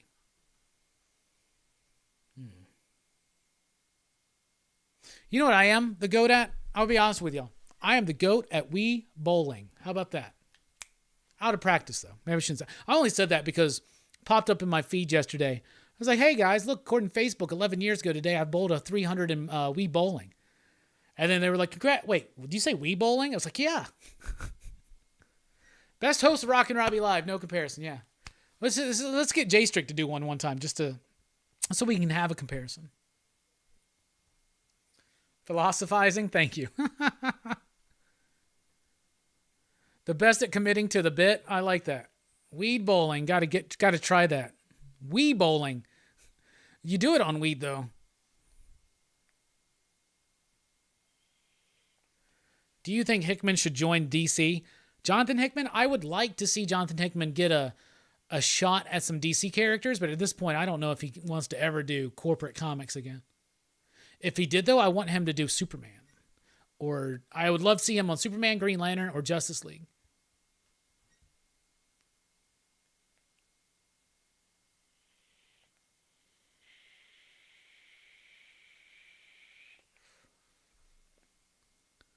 Ronald in the house. You do sing a mean Hellboy. Well, thank you so much. I like it too. I like singing the Hellboy.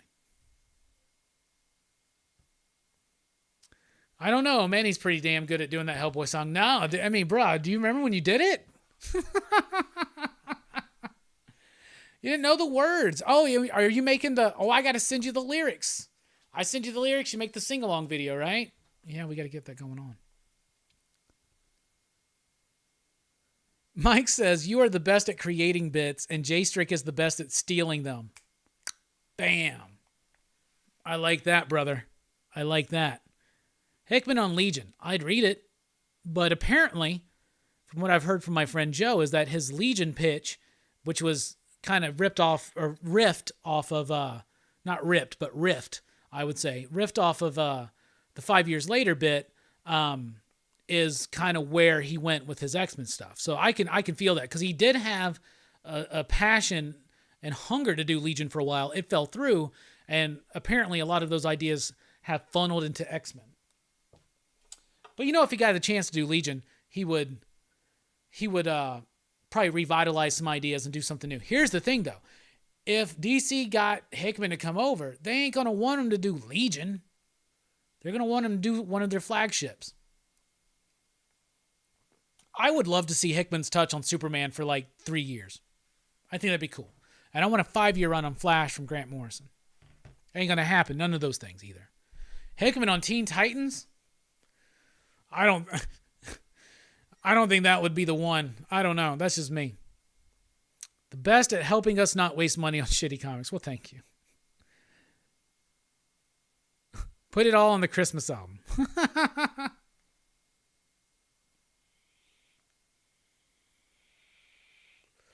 Fable says, this October makes 2 years I've been watching PCP. Great times, only getting better. Thank you, Fable. I'm glad that you're a part of our family, brother. And congrats to Fable on his new ventures in life. And don't worry, it's back. The Blame Fable show ain't going nowhere. Just on hiatus. Good things sometimes make you wait for them, right? Like we did tonight. Dun-dun-dun-dun-dun. You like how I tied that in together? All right, it's time for a movie review. You know me, on Sundays I like to wake up, smoke a bowl, and watch a movie. We've been going through a Linnea Quigley Appreciation Month. Reason why? Because Linnea Quigley's fucking awesome. Also, I get to go meet her in just a few weeks. I'm going to go meet Linnea Quigley. So excited. Going to Scarefest 13. If you're in the area, you should go. Great lineup. Tony Todd did cancel, but we still got Kane Hodder, Bill Moseley, Bruce Campbell, Ted Raimi, Felissa, I can't remember her name, but she's from Sleepaway Camp. The chick that played Angela in Night of the Demons is going to be there, so that's a nice 1-2 punch for Linnea Quigley in Night of the Demons. Lots of great people are going to be there. Michael Berryman. I'm missing people. I'm forgetting people. It's a huge. Check it out. Scarefest 13 in Kentucky. So I get to go meet Linnea Quigley, and so it's Linnea Quigley Appreciation Month. This is part of Horror Fest officially, I guess. So today we're talking about a little movie that I like called Sorority Babes in the Slimeball Bowl-O-Rama.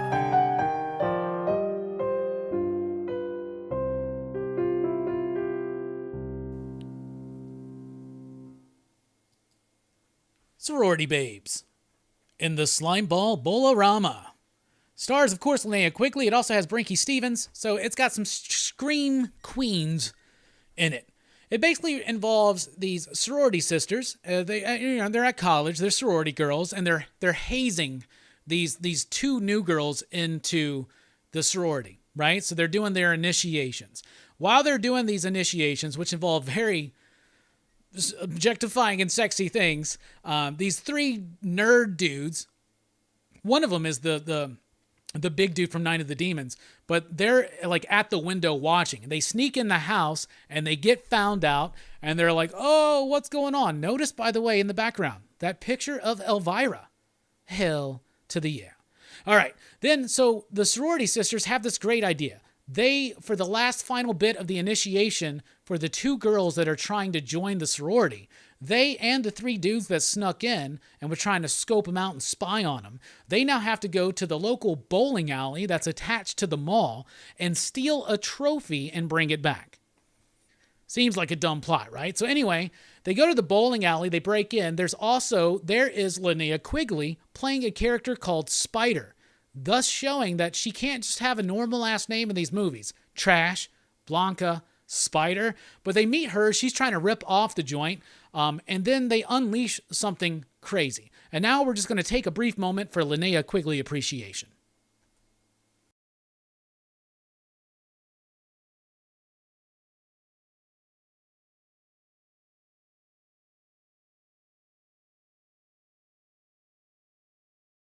So anyway, they wind up stealing the trophy, and then they wind up getting in these fights, and they're arguing with each other. They drop the trophy down, they break it up, and guess what's in the trophy? It's an imp.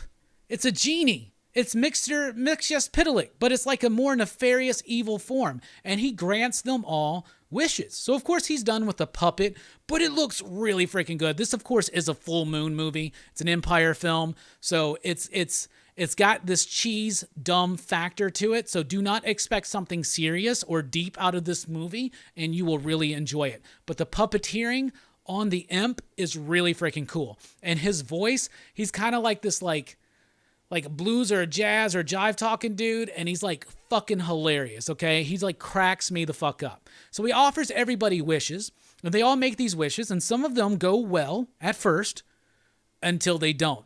A few of the people get turned into zombies or demons and they're coming after them. They have to kill their own friends, or they're being chased by their own friends, or they all get got. There's a great scene where they're bowling with a dude's head down the bowling alley. It's absolutely freaking amazing. Okay? So, meanwhile, Linnea Quigley and this super nerdy kid who gets drunk off of one beer and throws up probably like 6 times in the movie, they kind of form this bond and ultimate relationship.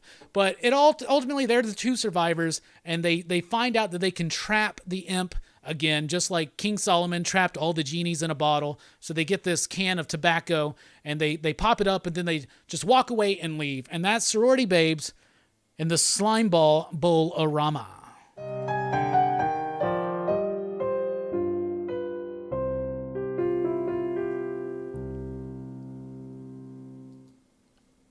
I give this movie 4 you digs because what it's trying to be and what it's trying to do. This movie knows that at best it's a B-list movie. It's a C-list movie. It's a fucking fun movie though.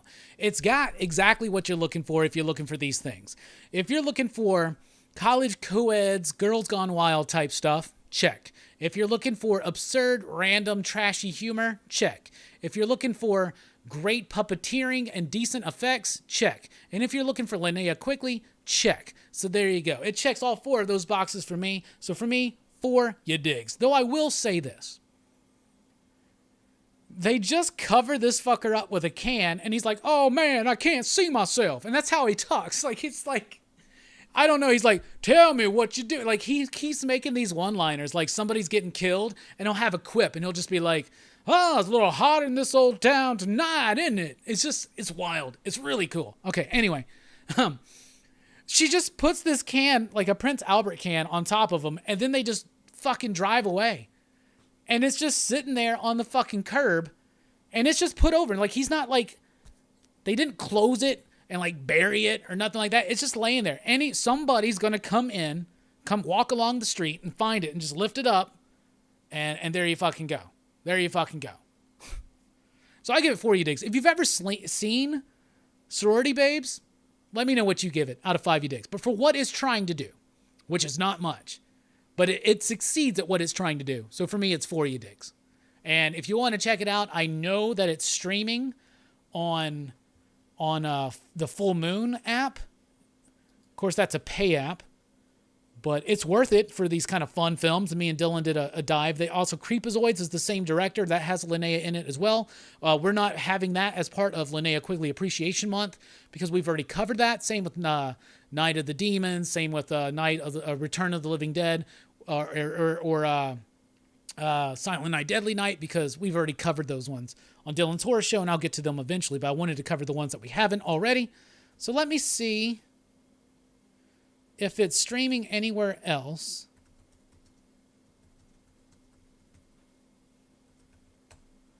It might be on Tubi or something. This is on Pluto TV.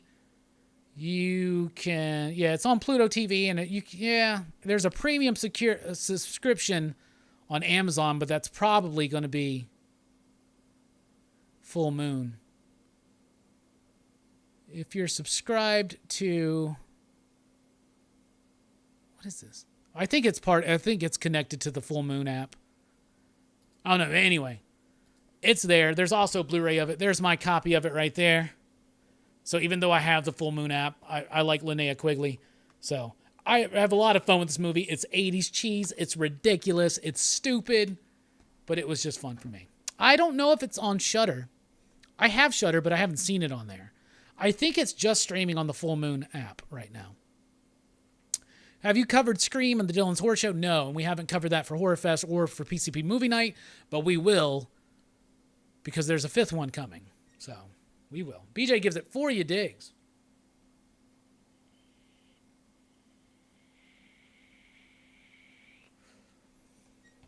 Linnea Quigley, member of the PCP Army. I wish. When I talk to her, and I don't usually do this, but I will be like, I would love to have you on our show sometime if you'd ever want to join.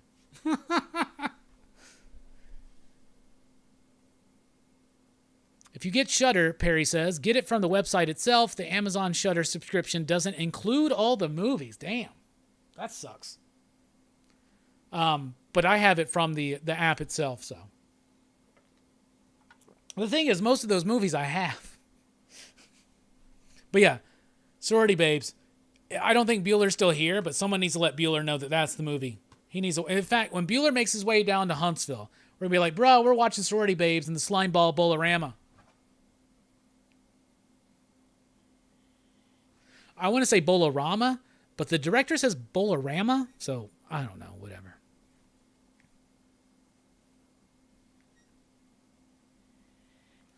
And just one more time, because I just love this music.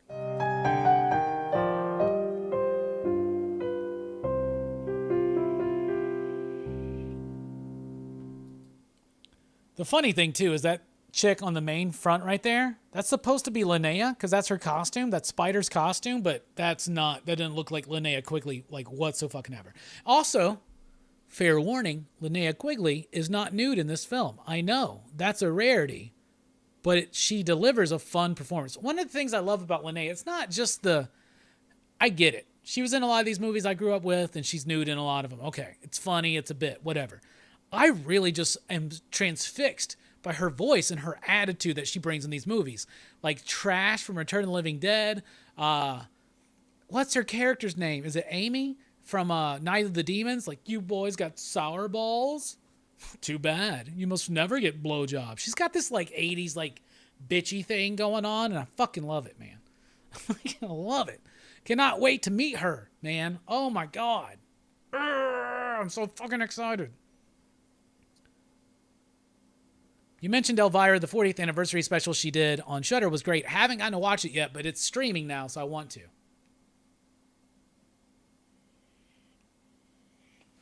All right, now it's time to ponder a question. A question we almost didn't get to ponder tonight, but the show was 10 minutes late, so I could ponder this question. What if we talk about what if?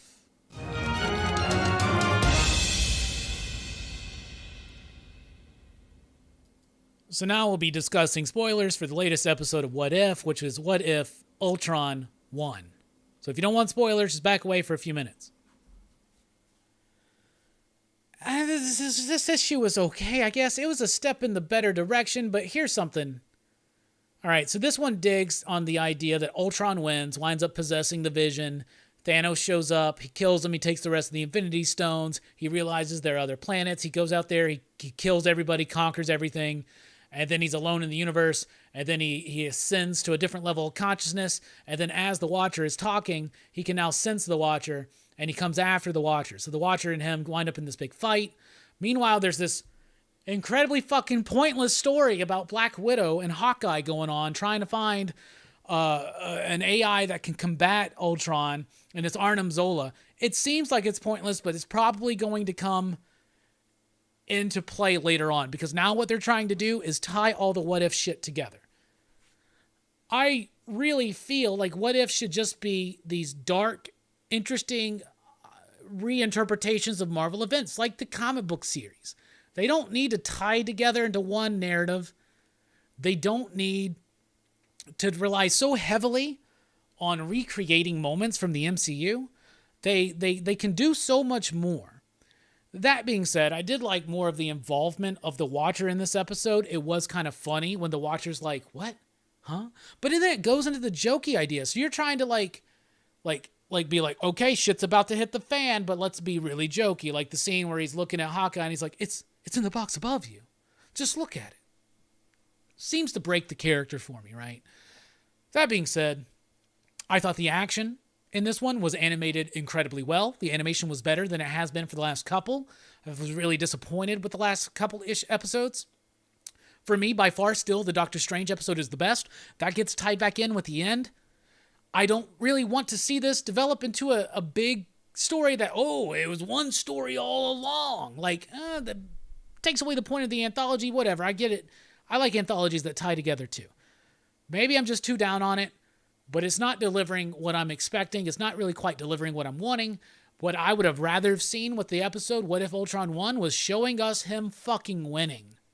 Like, instead of taking it further and further and, multiverse, he sees the Watcher. Oh, look at her funny bits. What if it was just the story of him fucking winning? You know, like he kills Tony, he takes over. Like, let's see that. Like, they take these big, impactful moments and they just truncate them down. Like, so they're just bam, bam, bam, bam, bam, bam. And then they get into like this oddly comedic take on him, this oddly meta and comedic take on trying to tie it all back together.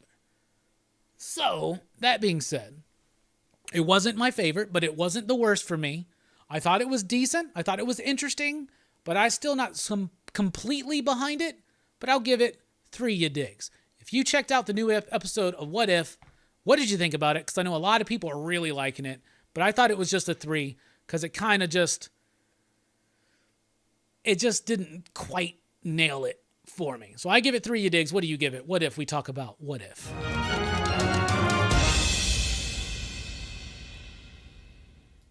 Like, I think that's one of the best, like, little graphics I've put together with the music for one of these Marvel show talk discussions.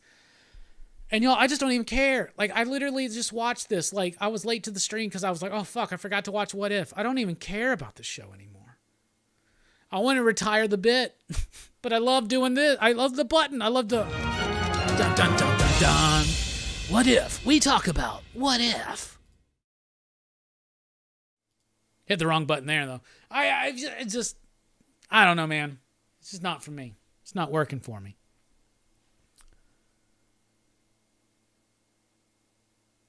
Comics Kings says, What If was a cool concept, but I was like, cool at the end of it. No real emotional attachment. I feel it too.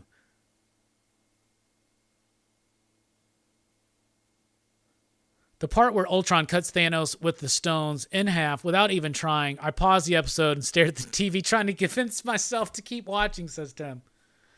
Yeah, that's pretty fucked. Kirby says, I also give it 3 ya digs. BJ gives it 3 ya digs. Bobby gives it 5 ya digs. Glad you liked it, brother. Trade Paper Dad says, 3 ya digs only because Dark Doctor Strange is back. Yeah. Cerebro says, I haven't watched any after the first What If, just MCU'd out a bit. Understandable. Probably a good thing that they did What If because it's probably ultimately skippable. What if they didn't kill Tony Stark in What If? Robbie, check your email. A movie has been sent. Station. GoFlow says, 4 ya digs. Not the best, but I liked it. I don't need to see Tony die again. Eric says, what if Robbie enjoyed Spencer's Amazing Spider-Man more than What If? I like What If better than Amazing Spider-Man. It's not going to last as long either. Saw the Deathstroke movie 2 days ago. The animated movie, not too bad. What If is okay, says Mike. Episodes are up and down like a damn roller coaster. I did like the action in this one. But, like, unless they, like, obviously the Arnim Zola bit's got to come back around because otherwise, what the fuck was all of that for? It's just recreating scenes. It's like, you remember when we did that scene in Winter Soldier? Remember that? Or was it Winter Soldier or was it Civil War?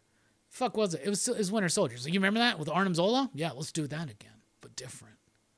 I don't like shit like that. What If wasn't necessarily like that? They would be like, this one event happened, and now everything is different, and it would get dark and it'd get twisty, and they weren't all good. The majority of them weren't good, but they were fun. This one's just kind of wearing me down. What If feels like a mediocre bridge between the MCU series that actually matter. Yeah, I can dig on that. Definitely excited for Hawkeye coming up, though. Oh, you remember that time when Natasha had to sacrifice herself and fall and drop and die for Hawkeye? What if we reversed it? It's kind of like Star Trek Into Darkness. You remember that bit where Spock had to die at the end of Wrath of Khan? What if we did that, but instead of Spock, it was Kirk? What If needs to do stories based on the comics. There's so much they could do. It doesn't have to just be tied in the MCU. I like how Hawkeye just wanted to kill himself 3 feet away from escaping just to parallel Endgame. This show sucks.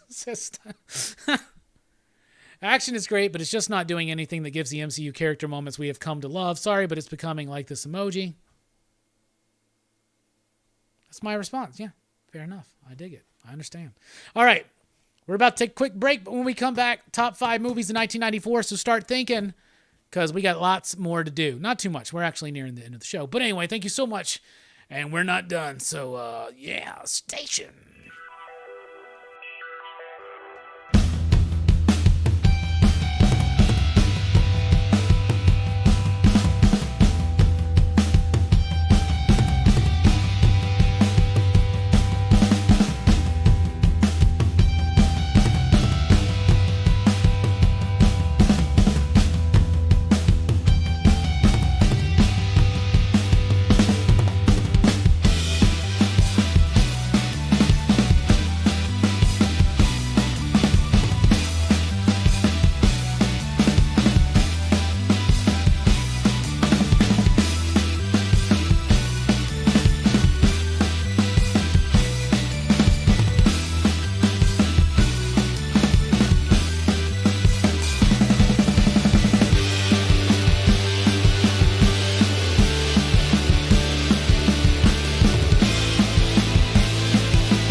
Welcome back, everybody, to Rockin Robbie Live here on Pop Culture Philosophers. Join the PCP Army, the official Pop Culture Philosophers Facebook group. And if you're on Facebook, you might as well follow Pop Culture Philosophers there. We're also on Instagram. You can follow me on Twitter at the Rockin Robbie. You can support the channel over at patreon.com/PCP, like these fine PCP patriots and patrons right there. You can also support with a super chat, $10 to our goal of unlocking the Ultra Magnus. So thank you all so much for the support. It's support enough just being here, liking, sharing, subscribing, partaking in the conversation. And that's what we've been doing all night. So thank you so much. Also check out popculturephilosophers.com for podcasts, blogs, and a whole lot more. Join me tomorrow night, please, on The Experience at 5 p.m. Central Time. I'll be talking with the folks at Dynamic Forces. They're selling some great comics. We're going to have some great conversation. Comics Revisited immediately after that, talking about Jonathan Hickman's Pax Romana. Horror Fest rolls on through with a look at the Lamberto Bava double feature of Demons 1 and 2, Italian horror, yet again on Horror Fest. Then we got Dylan's Horror Show Saturday night with The Fog. And don't forget my top 10 comic books with Jim Mint Collectibles over at Jim Mint Collectibles right now. We now pause for station identification.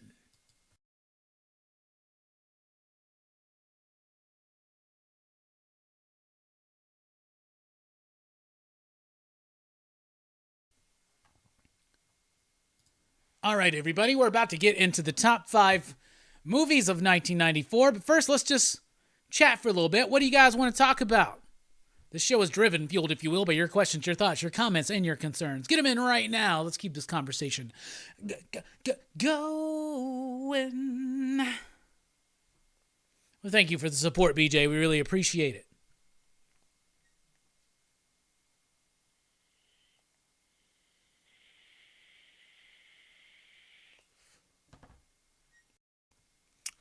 So what should we talk about? Let's see. Well, we got the game going on. Let's see, it's 7-6 right now, New England. What if every comic was a 9.8? If every comic was a 9.8, there would be no such thing as a 9.8. Is 9.8 even real? Even real? Williams getting into his 1994 movies: Star Trek Generations, Pulp Fiction, In the Mouth of Madness, Wes Craven's New Nightmare, and The Crow. Good list.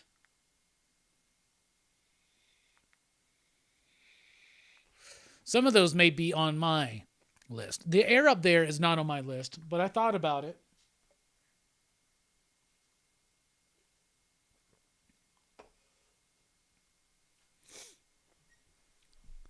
Robbie, have you had an idea for a comic? What would you write about? Yes. Yeah, Perry, spoilers are over. Yeah, I've got plenty of ideas for comics. So, yeah, there's a vampire book that I want to do. There's a 90s one that I want to do. It's set in the 90s, and it's a little bit different. It's more in the vein of something like a Barry Ween Boy Adventure meets Mighty Ducks and Karate Kid or something. And yeah, so I got plenty of ideas. But I would write mostly in horror and science fiction. There's another idea I have that is a theological science fiction book. And it's something that would require a lot of time and thought, because there's a lot of ideas that I want to flesh out about that. That's something that way more dense that I'm capable of formulating.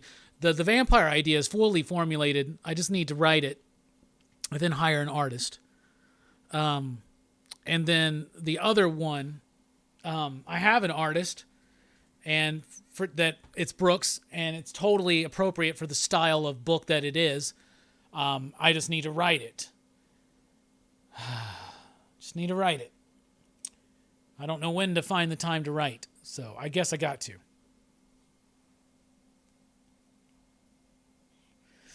Well, my vampire book is a horror book, but it's actually more of a drama. I don't know how to.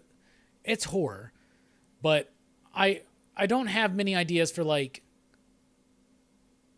It's a more. How do I put this? It's a more like human story. It's the vampire story is more of a look at addiction, right? And so it's kind of subtle, but it's horrific. That's the idea behind it. I wrote it initially as a movie, And I figured out a few years ago a way to break it down into a story. And so initially I went 12 issues, and I realized that was going to stretch it out too thin. I don't want to be a Tom King. So I decided that it should probably be 5 or 6 issues. And I'm going to, I got, the next step is to restructure the 12 issues, which are the 12 chapters, into 5 or 6 issues. Robbie, have you had an idea for a horror movie? Yeah, that one. I've had a few, though. There's a... So, I wrote a movie in high school called Skip Day, and I really like it, and I would love to do something with it. I then spun that out later on after high school.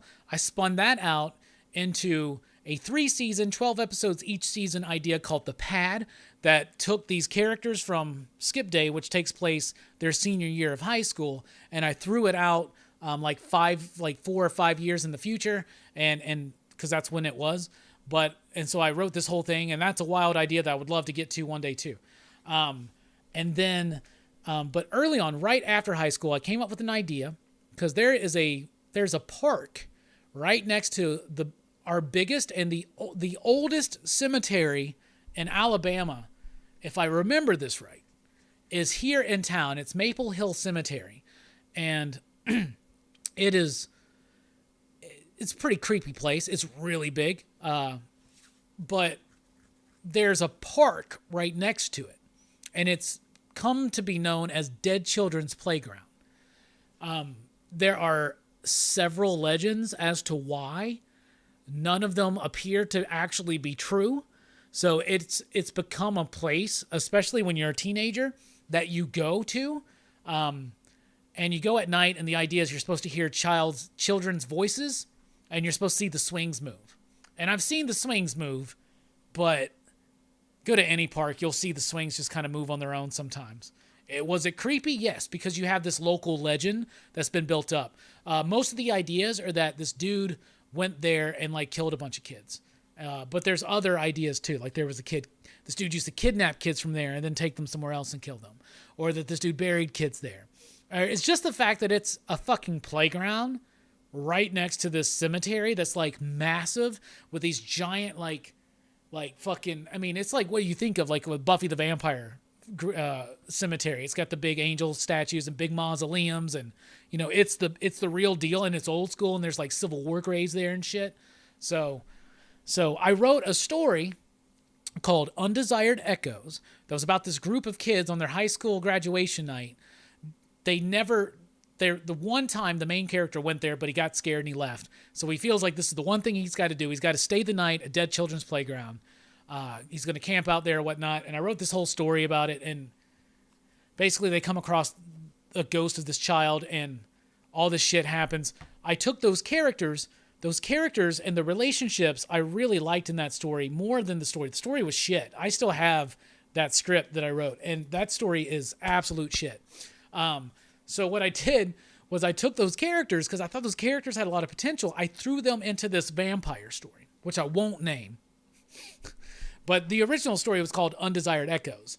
And I like the term Undesired Echo for some reason. So all of my horror stuff will be called blah, blah, blah, blah, an Undesired Echo.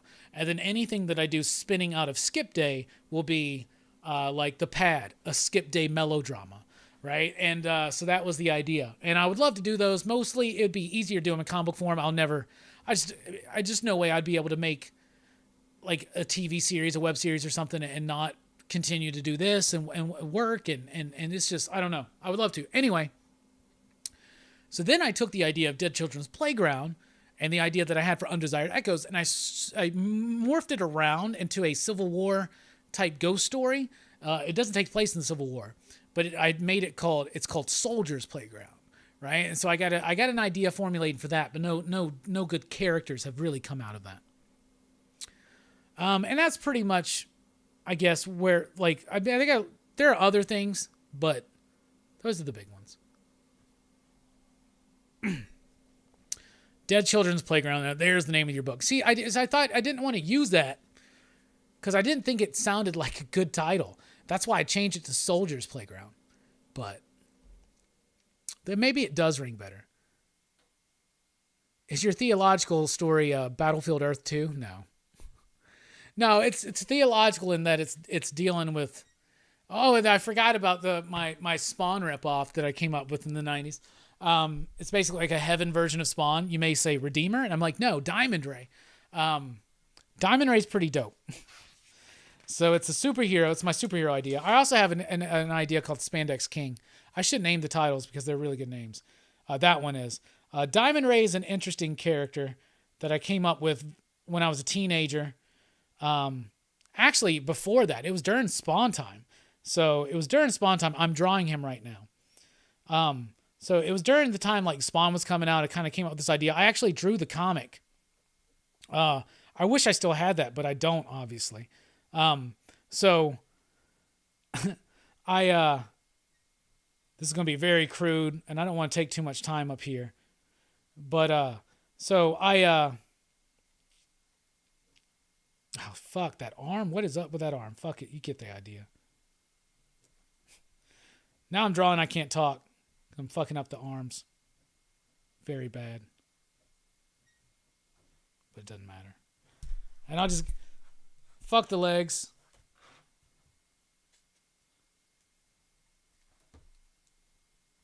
All right, that's Diamond Ray right there.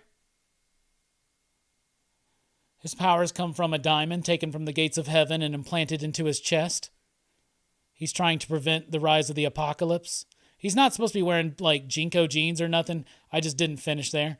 But that's Diamond Ray for the most part. Fucked up those fucking... What's up with this arm? What's up with that? I did that in like fucking 30, 40 seconds. Y'all saw that. Anyway, it looks like he's wearing like a Billy Corgan skirt. Anyway, that's Diamond Ray. And then Spandex King is a cool idea. I don't want to get too much in ideas. I don't want anybody to steal them. I don't want to have to fucking sue anybody here. You go back to Kickstarter? Well, thank you. I still have to find the time to fucking write them.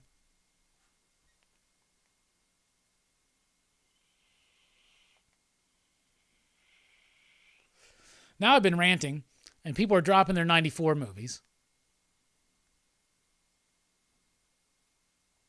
But we'll get to that. But Spandex King's funny.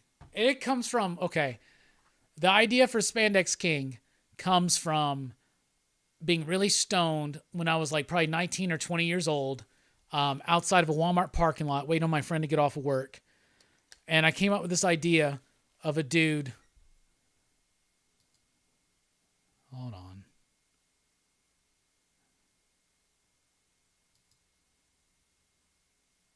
There you go. All right. So then, what was I even talking about? Okay. So the idea came across that what if there was a superhero named Fuck You Up Man? Okay.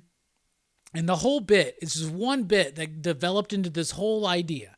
But the one bit is that this dude is called Fuck You Up Man. And opening scene. I'll give you the opening scene, right? This would be what would be on the Kickstarter page. Opening scene. This dude is robbing some place or something. And then the superhero shows up and just like whips the shit out of him. And he stands up. And he's got an F and a U and an arrow pointing up, and he's wearing like a do-rag pulled down or whatever. It doesn't matter. There's a lot of more nuance into the story. But like the original idea is that this dude's just like, it's like a Batman, okay? And he just beats the shit out of this dude. He goes, "Who are you?" And he goes, "I'm Fuck You Up Man." And he goes, "What are you gonna do?" "I'm gonna fuck you up, man." And like he's got a fuck, man, why am I revealing all this? He's got a sidekick named Dude Man, okay? And he's a dude who got high one day and never came down. So his powers are that he's always high.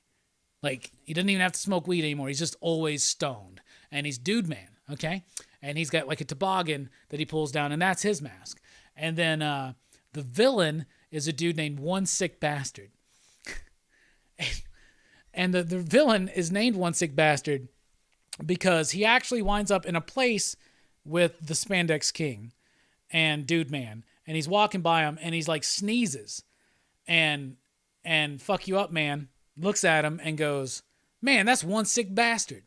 And so then there's this monologue. He's like, Oh, my nemesis. And he doesn't even know who the fuck he is. My nemesis, you have thus named me. You say I am one. I am one. One man, one plan, one vision for humanity. Yes, and I may be sick. You may think my ideas are sick. And I may not know my father. And I do not know how you knew that privileged information, my friend. But so you dub me, so I become one sick bastard. Right? That could be really fucking fun, right? And you get the idea. It's just a comedy, right? So there you go. Those are my ideas. What's up with this fucking spammy-ass webcams chat thing? Jesus Christ.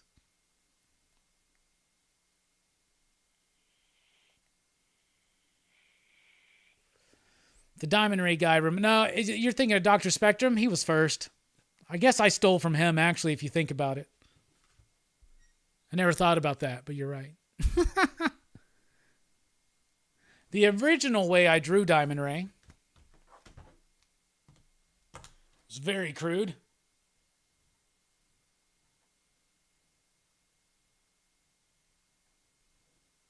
But it was also very easy to do.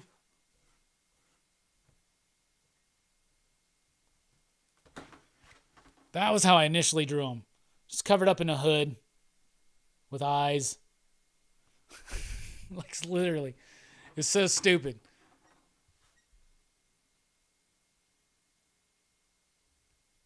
Fuck you up, man. Sounds like Kick-Ass Man as far as name. Yeah, it's a whole thing. And his... And when I come up with stories, sometimes I mentally cast my friends as some of the characters sometimes. And Fuck You Up, Man is Jelani, just so y'all know. But I kind of envision...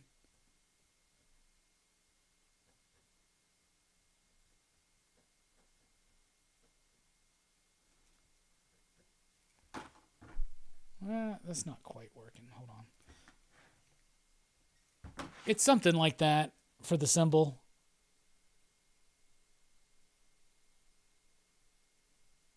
But better. Anyway, I have old drawings of him somewhere, I think. Maybe I don't. I don't think so. Plus lamer frame. I would actually like to join that show, but it's on Tuesdays, unfortunately, and that's when I'm doing my weekly review. Yeah, there's my Diamond Ray. I have some of my old sketchbooks. Jamie actually gave me the idea one time of putting an actual sketchbook together and publishing it. If somebody would be interested in that, let me know, and maybe one day we'll do it. But there's plenty of Diamond Rays and other little fun tidbits in there. I'll show you some stuff next week. Stuff in the house.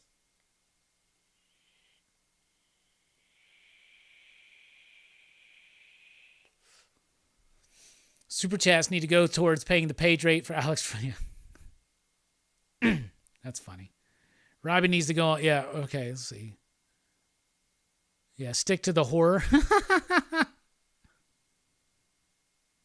Top 5 Bronze Age runs?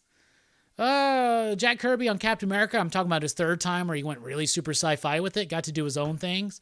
So there's on there. New Gods, the Fourth World stuff. That's great. The Demon. That's all Kirby, Robbie. Get out of Kirby. Let's see. Tomb of Dracula. Marv Wolfman, Gene Colan. Tomb of Dracula is one of my absolute favorites. Yeah, we could throw in Wear Up by Night then. Yeah, let's do that. Bronze Age. What else? Come on, Robbie. Expand it out. What else you got?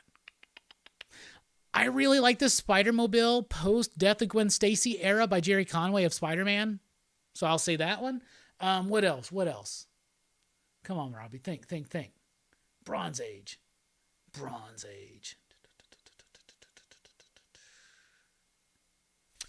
Shogun Warriors? Yeah. All right. What else? Micronauts, ROM?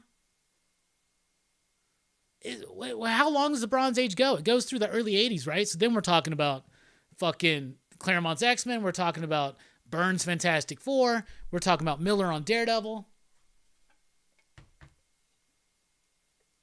Monster of Frankenstein.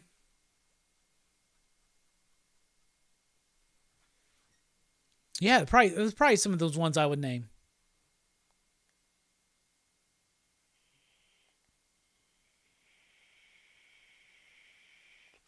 Out of what I read, I haven't read a lot of Bronze Age stuff. I've read a lot of Bronze Age Marvel stuff.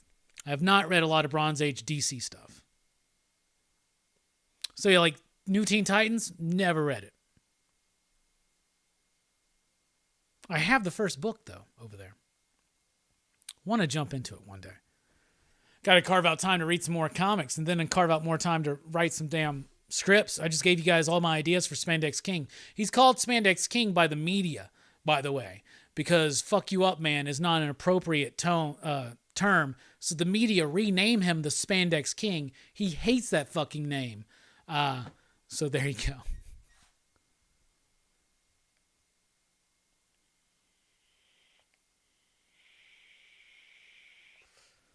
Yeah, Brandon, I just said I got the first volume over there. All right.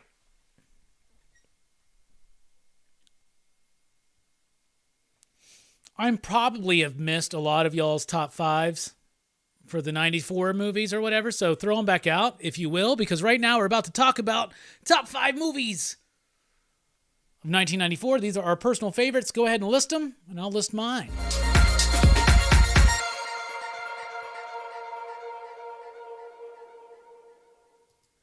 First up, honorable mentions. Wes Craven's New Nightmare, Dumb and Dumber, Street Fighter, Leon the Professional, Shawshank Redemption, and Airheads. Those are my honorable mentions. Now on with the top 5. At number 5, The Lion King. I don't know the words. I love The Lion King. It's basically Hamlet. It's probably one of the absolute best Disney animated movies ever. I love it. I think it really holds up. I remember resisting watching this because it was a Disney film. I was being really snotty and snobby, even in my middle school years, right? We watched this in fucking class one day, and I was like, I guess I got to watch Lion King. I was like trying not to tear up in my fucking classroom, y'all. So there you go. It's number 5. Number 4, In the Mouth of Madness. Come on, y'all. John Carpenter goodness. We covered this for Monster Madness or March Madness, I should say. Monster Madness is Cinemassacre, so they got the trademark copyright on that. But March Madness is all us and not the NCAA. But anyway, In the Mouth of Madness is one I really, really like. It gets meta, it gets crazy, it gets wild. Sam Neill is great in it. It's John Carpenter. It's a great score. Just if you want more of my thoughts, check out that video. At number 3, we got Forrest Gump. This was the one that won the Best Picture. Rightly so. Best Actor. I don't know. I think this year should have went to Denzel for Malcolm X, but it doesn't really matter. Wait, Malcolm X this year was the year before? It was the year before. Never mind. I don't know. Tom Hanks deserves it. Let's just say that. Forrest Gump's actually a good movie, though. I really like it. Great soundtrack. Great piece of Americana. Really cool story. Takes place in Alabama. Cool. I mean, that's what we get. But no, honestly, this movie is actually really cool. The book itself is good, too. So I got to put this one on there. This one really stands the test of time for me. At number 2, it's Pulp Fiction. This was almost number 1. The difference between number 2 and number 1 is the slightest little thing, right? And it literally comes down to the amount of times that I can watch it. The one thing that holds Pulp Fiction back from me, and what do I need to say? Quentin Tarantino, great performances, a scintillating script, a freaking fantastic idea, a brilliant resurgence of the careers like John Travolta, the amazing performance by Samuel L. Jackson, Harvey Keitel, Tim Roth, come on, Uma Thurman. Jesus. What holds me back for making this number 1, though, is I do think it gets long in the confession scene in the cab. Aside from that, this movie is damn near perfect, and so leading into my number 1, Clerks. Just get out of all your nickels and dimes. Let's see what you find, and you know, I guess I'm living day to day. Oh, hope that you'll be led astray. Hell yeah. No review. I just need to sing the theme song right now. Clerks is amazing. I love it. It's still one of Kevin Smith's best films. It's a great day in the life. It's interesting. It's got a wonderful script. It's got a lot of bits, a lot of inside things that tie back and forth with one another. I fucking love it. I got a signed poster that John Hammertime Holshoe and some friends of mine gave me. I love that movie. So, honorable mentions. And to recap, number 5, The Lion King. Number 4, In the Mouth of Madness. Number 3, Forrest Gump. Number 2, Pulp Fiction. And number 1, Clerks. And that is my top 5 favorite movies of 1994. What are yours?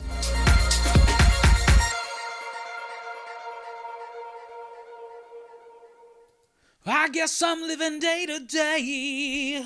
I hope that you'll be led astray. Hell yeah. I guess I'm living day to day. Hear what I say. Ow. I fucking love the Clerks soundtrack. As of now, I think you got me wrong. Did he just say making fuck? Get him out of here. We don't tolerate that shit. Yeah, Malcolm X was... Yeah, I have that mixed up for some fucking reason. Somehow in my head it got crisscrossed. And I can't remember who beat Malcolm X that year, but I got to remember because Malcolm X deserved it that year. If somebody can help me out, maybe. That would be cool. All right. The Getaway. The Wolf. Pumpkinhead 2, Puppet Masters, Leprechaun 2, Brain Scan, De La Morte, De La More, In the Mouth of Madness, 94 movies. Hell yeah, BJ. Yeah, what I say, hey. Yeah, if you write that shit, Perry, if anybody writes that shit, you better fucking holler at me. Steal my idea. Copyrighted, here on YouTube. That doesn't count. People used to be like, just take your idea, write it down, and mail it to yourself.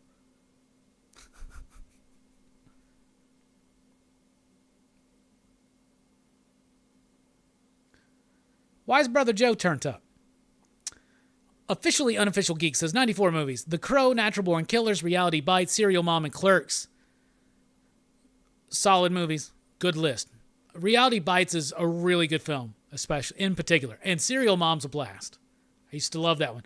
Going through these 90s lists have been crazy because going through the 80s stuff reminds me of the video store.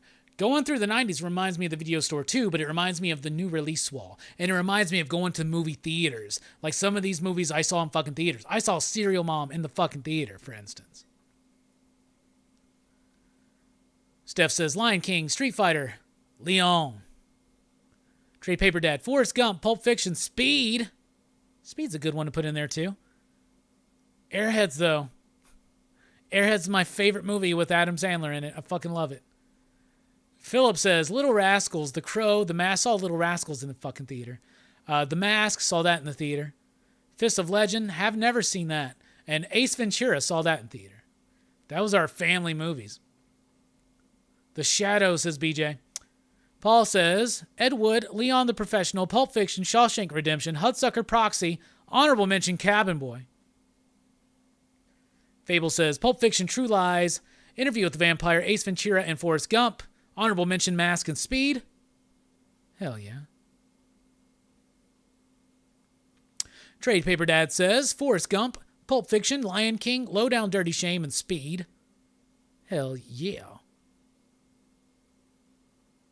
You can't go wrong with Zemeckis, for the most part. You ever seen What Lies Beneath? Meh. Honorable mention, Time Cop, Van Damme, Mullet. Tim says, that one's my birth year. Hell yeah. Pulp Fiction, The Lion King, Clerks, Pompoko, Forrest Gump. Clerks has a special place in my heart. Me too. So save up all your nickels and dimes.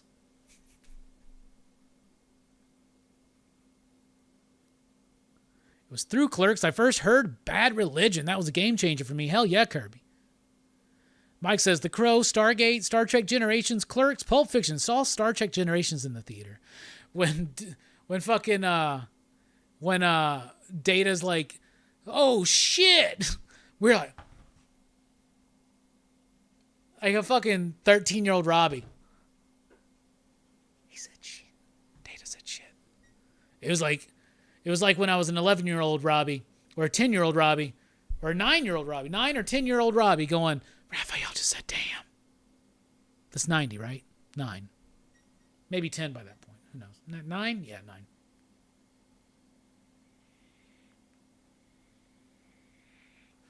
Chewbacca. Oh, what a weekend. Yeah. My love for you is ticking clock berserker. Would you like to? Did he just... Forrest Gump, Shawshank, Speed, Lion King, Stargate, Big Herm with Ace Ventura, Little Giants. Little Giants, bro. I watched that in the theater. I love that movie. Interview with the Vampire, The Crow, and Speed. Saw Speed in the theater. See, I was like movie theater time in the 90s, man. Slim pickings movie theaters for us in the 80s. I guess my dad had gotten a better job. Actually, looking back on it, it actually works out. He went from Budweiser to this company that he literally just retired from not too long ago. Can't believe I forgot. Blank Man and Low Down Dirty Shame. Perry says, I'm a 93 baby, so my 94 movie selection isn't too big. Don't worry, you do a whole series of reactions around your birthday for movies that came out around your birthday. Oh, I remember the program, 93. Berserker. I remember that, dude, so hardcore because we used to play like fucking football, and we would play like two-hand touch, right? And so like every once in a while someone would call out program style, and it was something that the quarterback would call out for some fucking reason, which makes no sense for the quarterback to call it, but program style meant full-on tackle. But the program did way more than just full-on tackle. They just fucking... 88 represents, says Steph. I'm 81, baby. The Mechanist for me was Beowulf. Oh, was that him? Ugh. That's rough. There was a time where they were like, you know what? The future of cinema is animating over live action. No, bro, that's literally how it started. Don't worry about it. We're going to rotoscope real fucking people with CG. Jesus. Tomorrow says Shawshank, Little Rascals, Street Fighter, Wes Craven's New Nightmare, and Stargate. Hell yeah. Hey, Paul, 81 as well. Yeah, station. 81, bros. Yeah. I like it. I like it. All right. Time for show and tell. For show and tell tonight. First of all, showed this off last night on Dylan's Horror Show. Got this Imhotep pop from the Mummy movie from the, 99 or whatever. Love this pop. Love this pop. Look at that. Glorious. It's glorious. I like it a lot. Let's add it somewhere.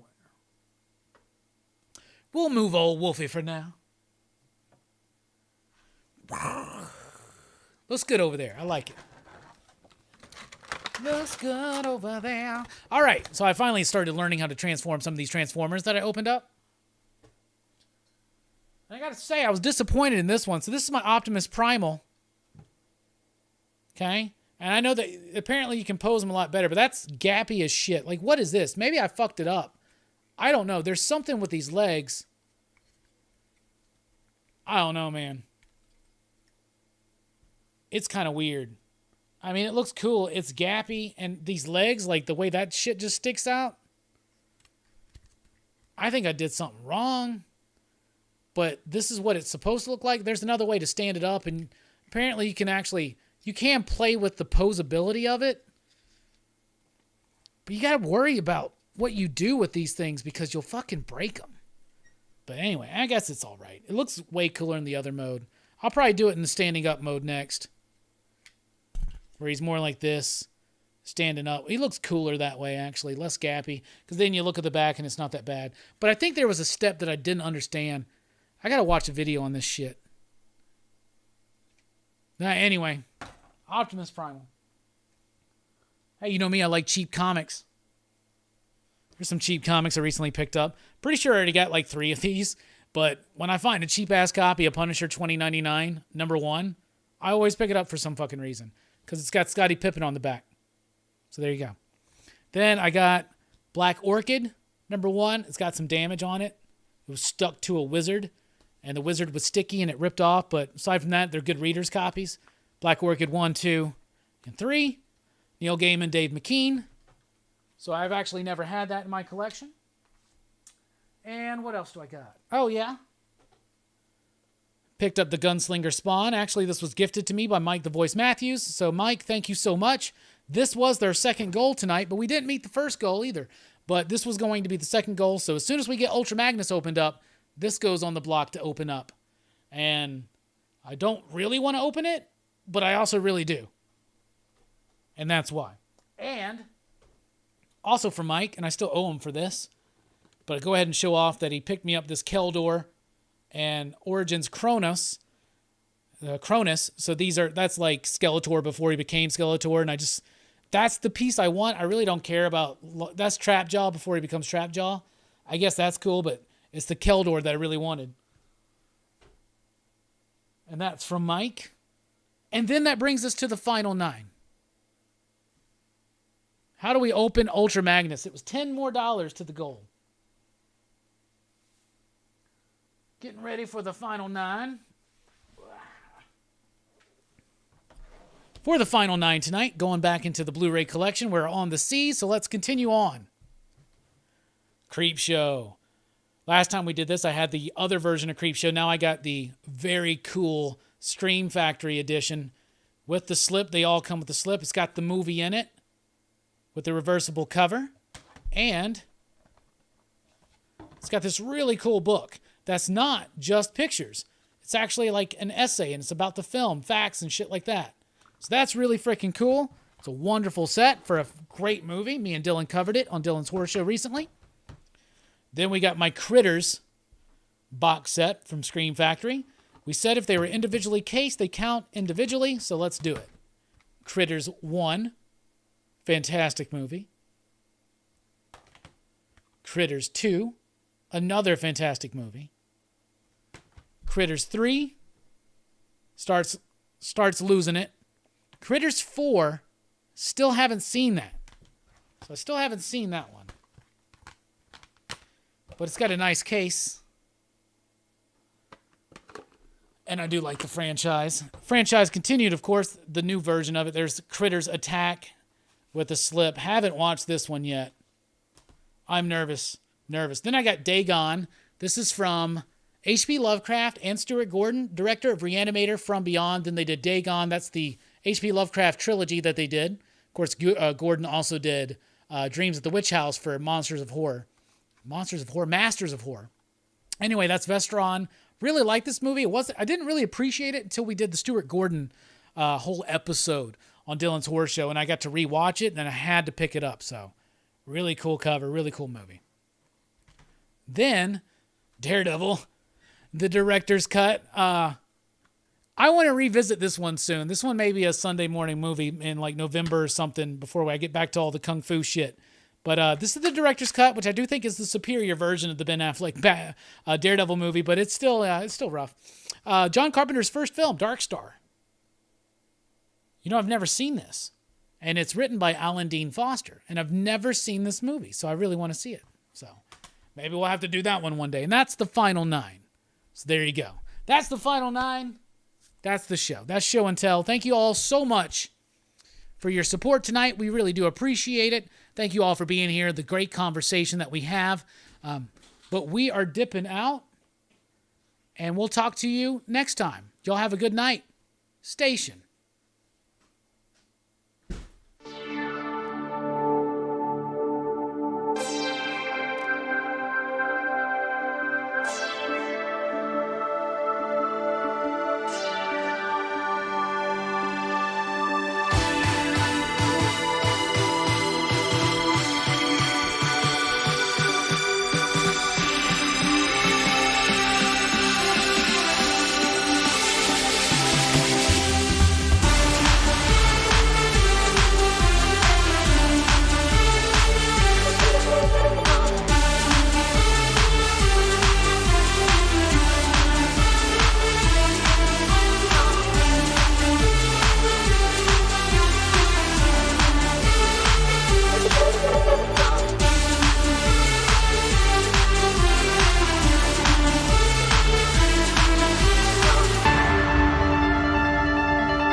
So we didn't quite hit the goal for the Ultra Magnus, so that's still on the table, but we are doing an unboxing tonight. Should have learned my lesson. But what I will do is not move a single fucking bit of any of these. So, tonight we're opening up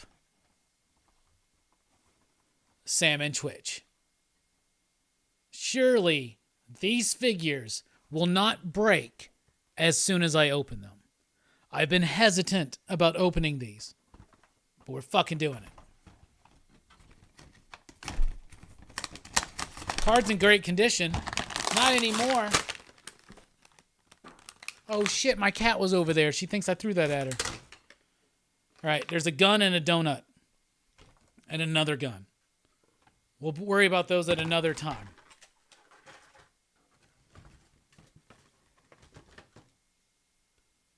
I really don't like these fucking...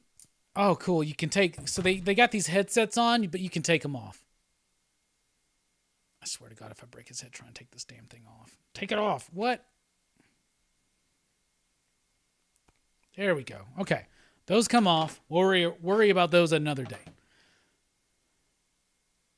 Oh, the arm. Oh. So nervous. Oh, okay. All right. Sam and Twitch. Look at that. Got a Sam and Twitch. I'll tell you what. Scale was never something Todd focused too much on, I would say.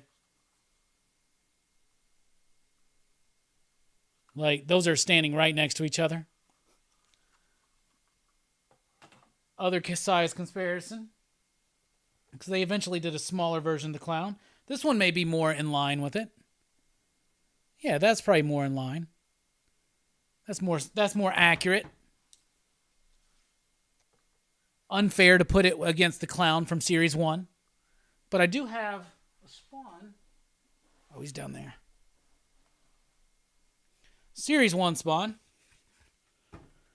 And Sam.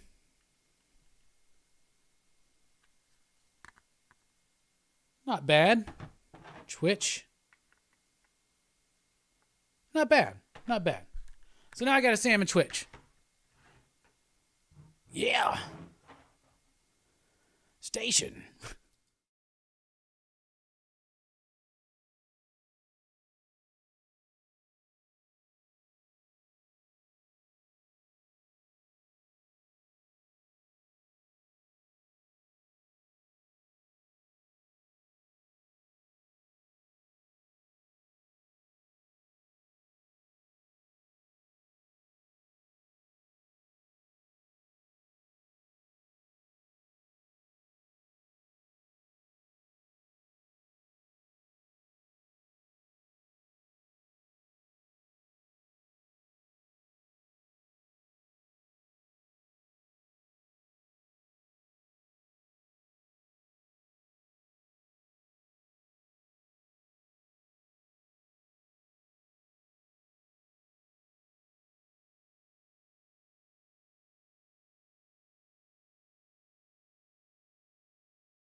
All right, now we got a new bit here. We're doing a live cereal tasting. How about that? Game's tight, isn't it? Tonight we're going to taste test the new Ghostbusters cereal. Hey, we got a super chat from Perry for $4.20.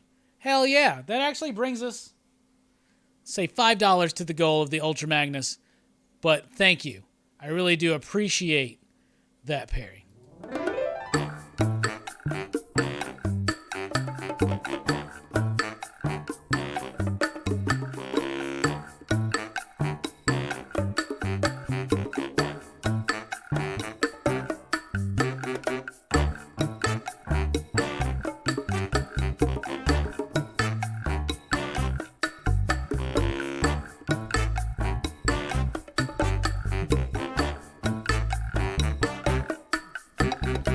Let me tell you about this little man I know, his name is Hellboy. He was sent to the earth some long time ago to save it or destroy. Brought to this earth by Rasputin, son of a demon and a nun who had sex with the demon, but was raised by Professor Broom. Now he fights those evil and monsters. Shit, and he fights with a man who's a fish named Abe. Now he fights with a fire starter named Liz, and an ectoplasmic mess named Johan. BPRD. Ah.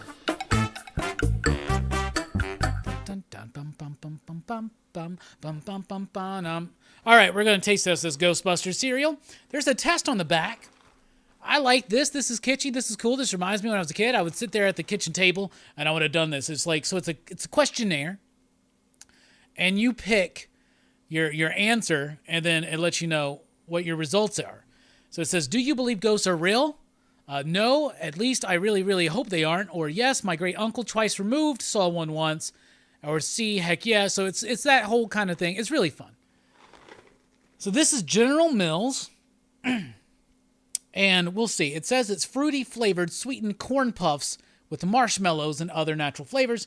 And the marshmallows are ghosts and globs. Like, what the fuck is that second marshmallow flavor? I guess it's a glob. I guess it's this fucker right here.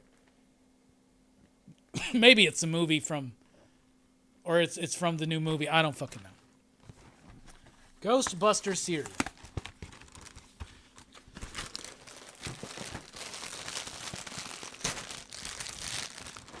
There it is right there. Take the dry test.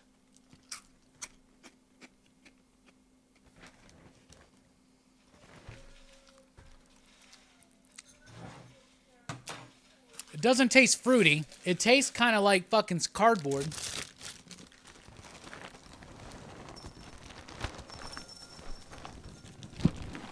Maybe with some of the Marbits it will be a bit better.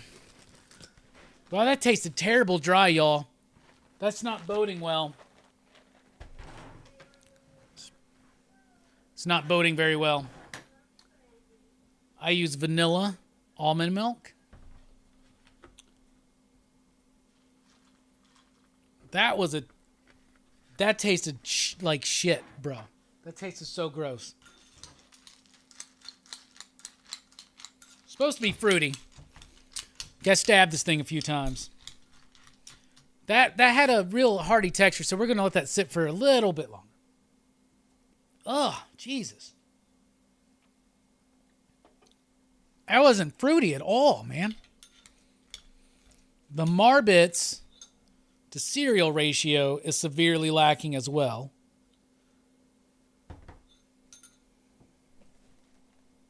Corn sugar, cornmeal, corn syrup, cornstarch, salt, canola oil, dextrose, and a bunch of shit. All right. Let's try it with the milk.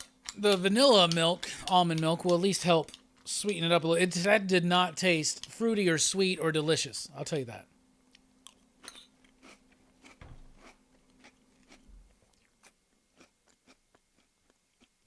No. No, man.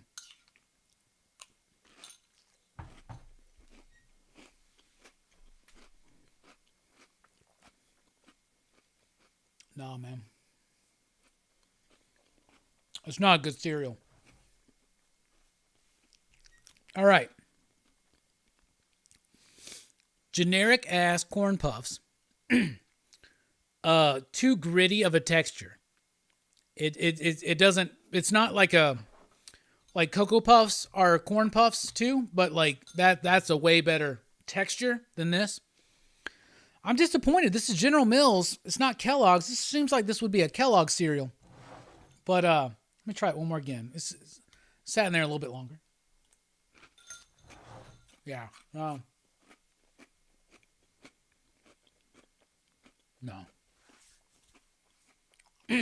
Yeah. Texture's off. Flavor is it does have a fruity flavor that's enhanced by the vanilla almond milk, obviously. The Marbits are so sparse, they don't really add to it. Maybe it was an unfair mix. But it doesn't look like a good ratio. But regardless,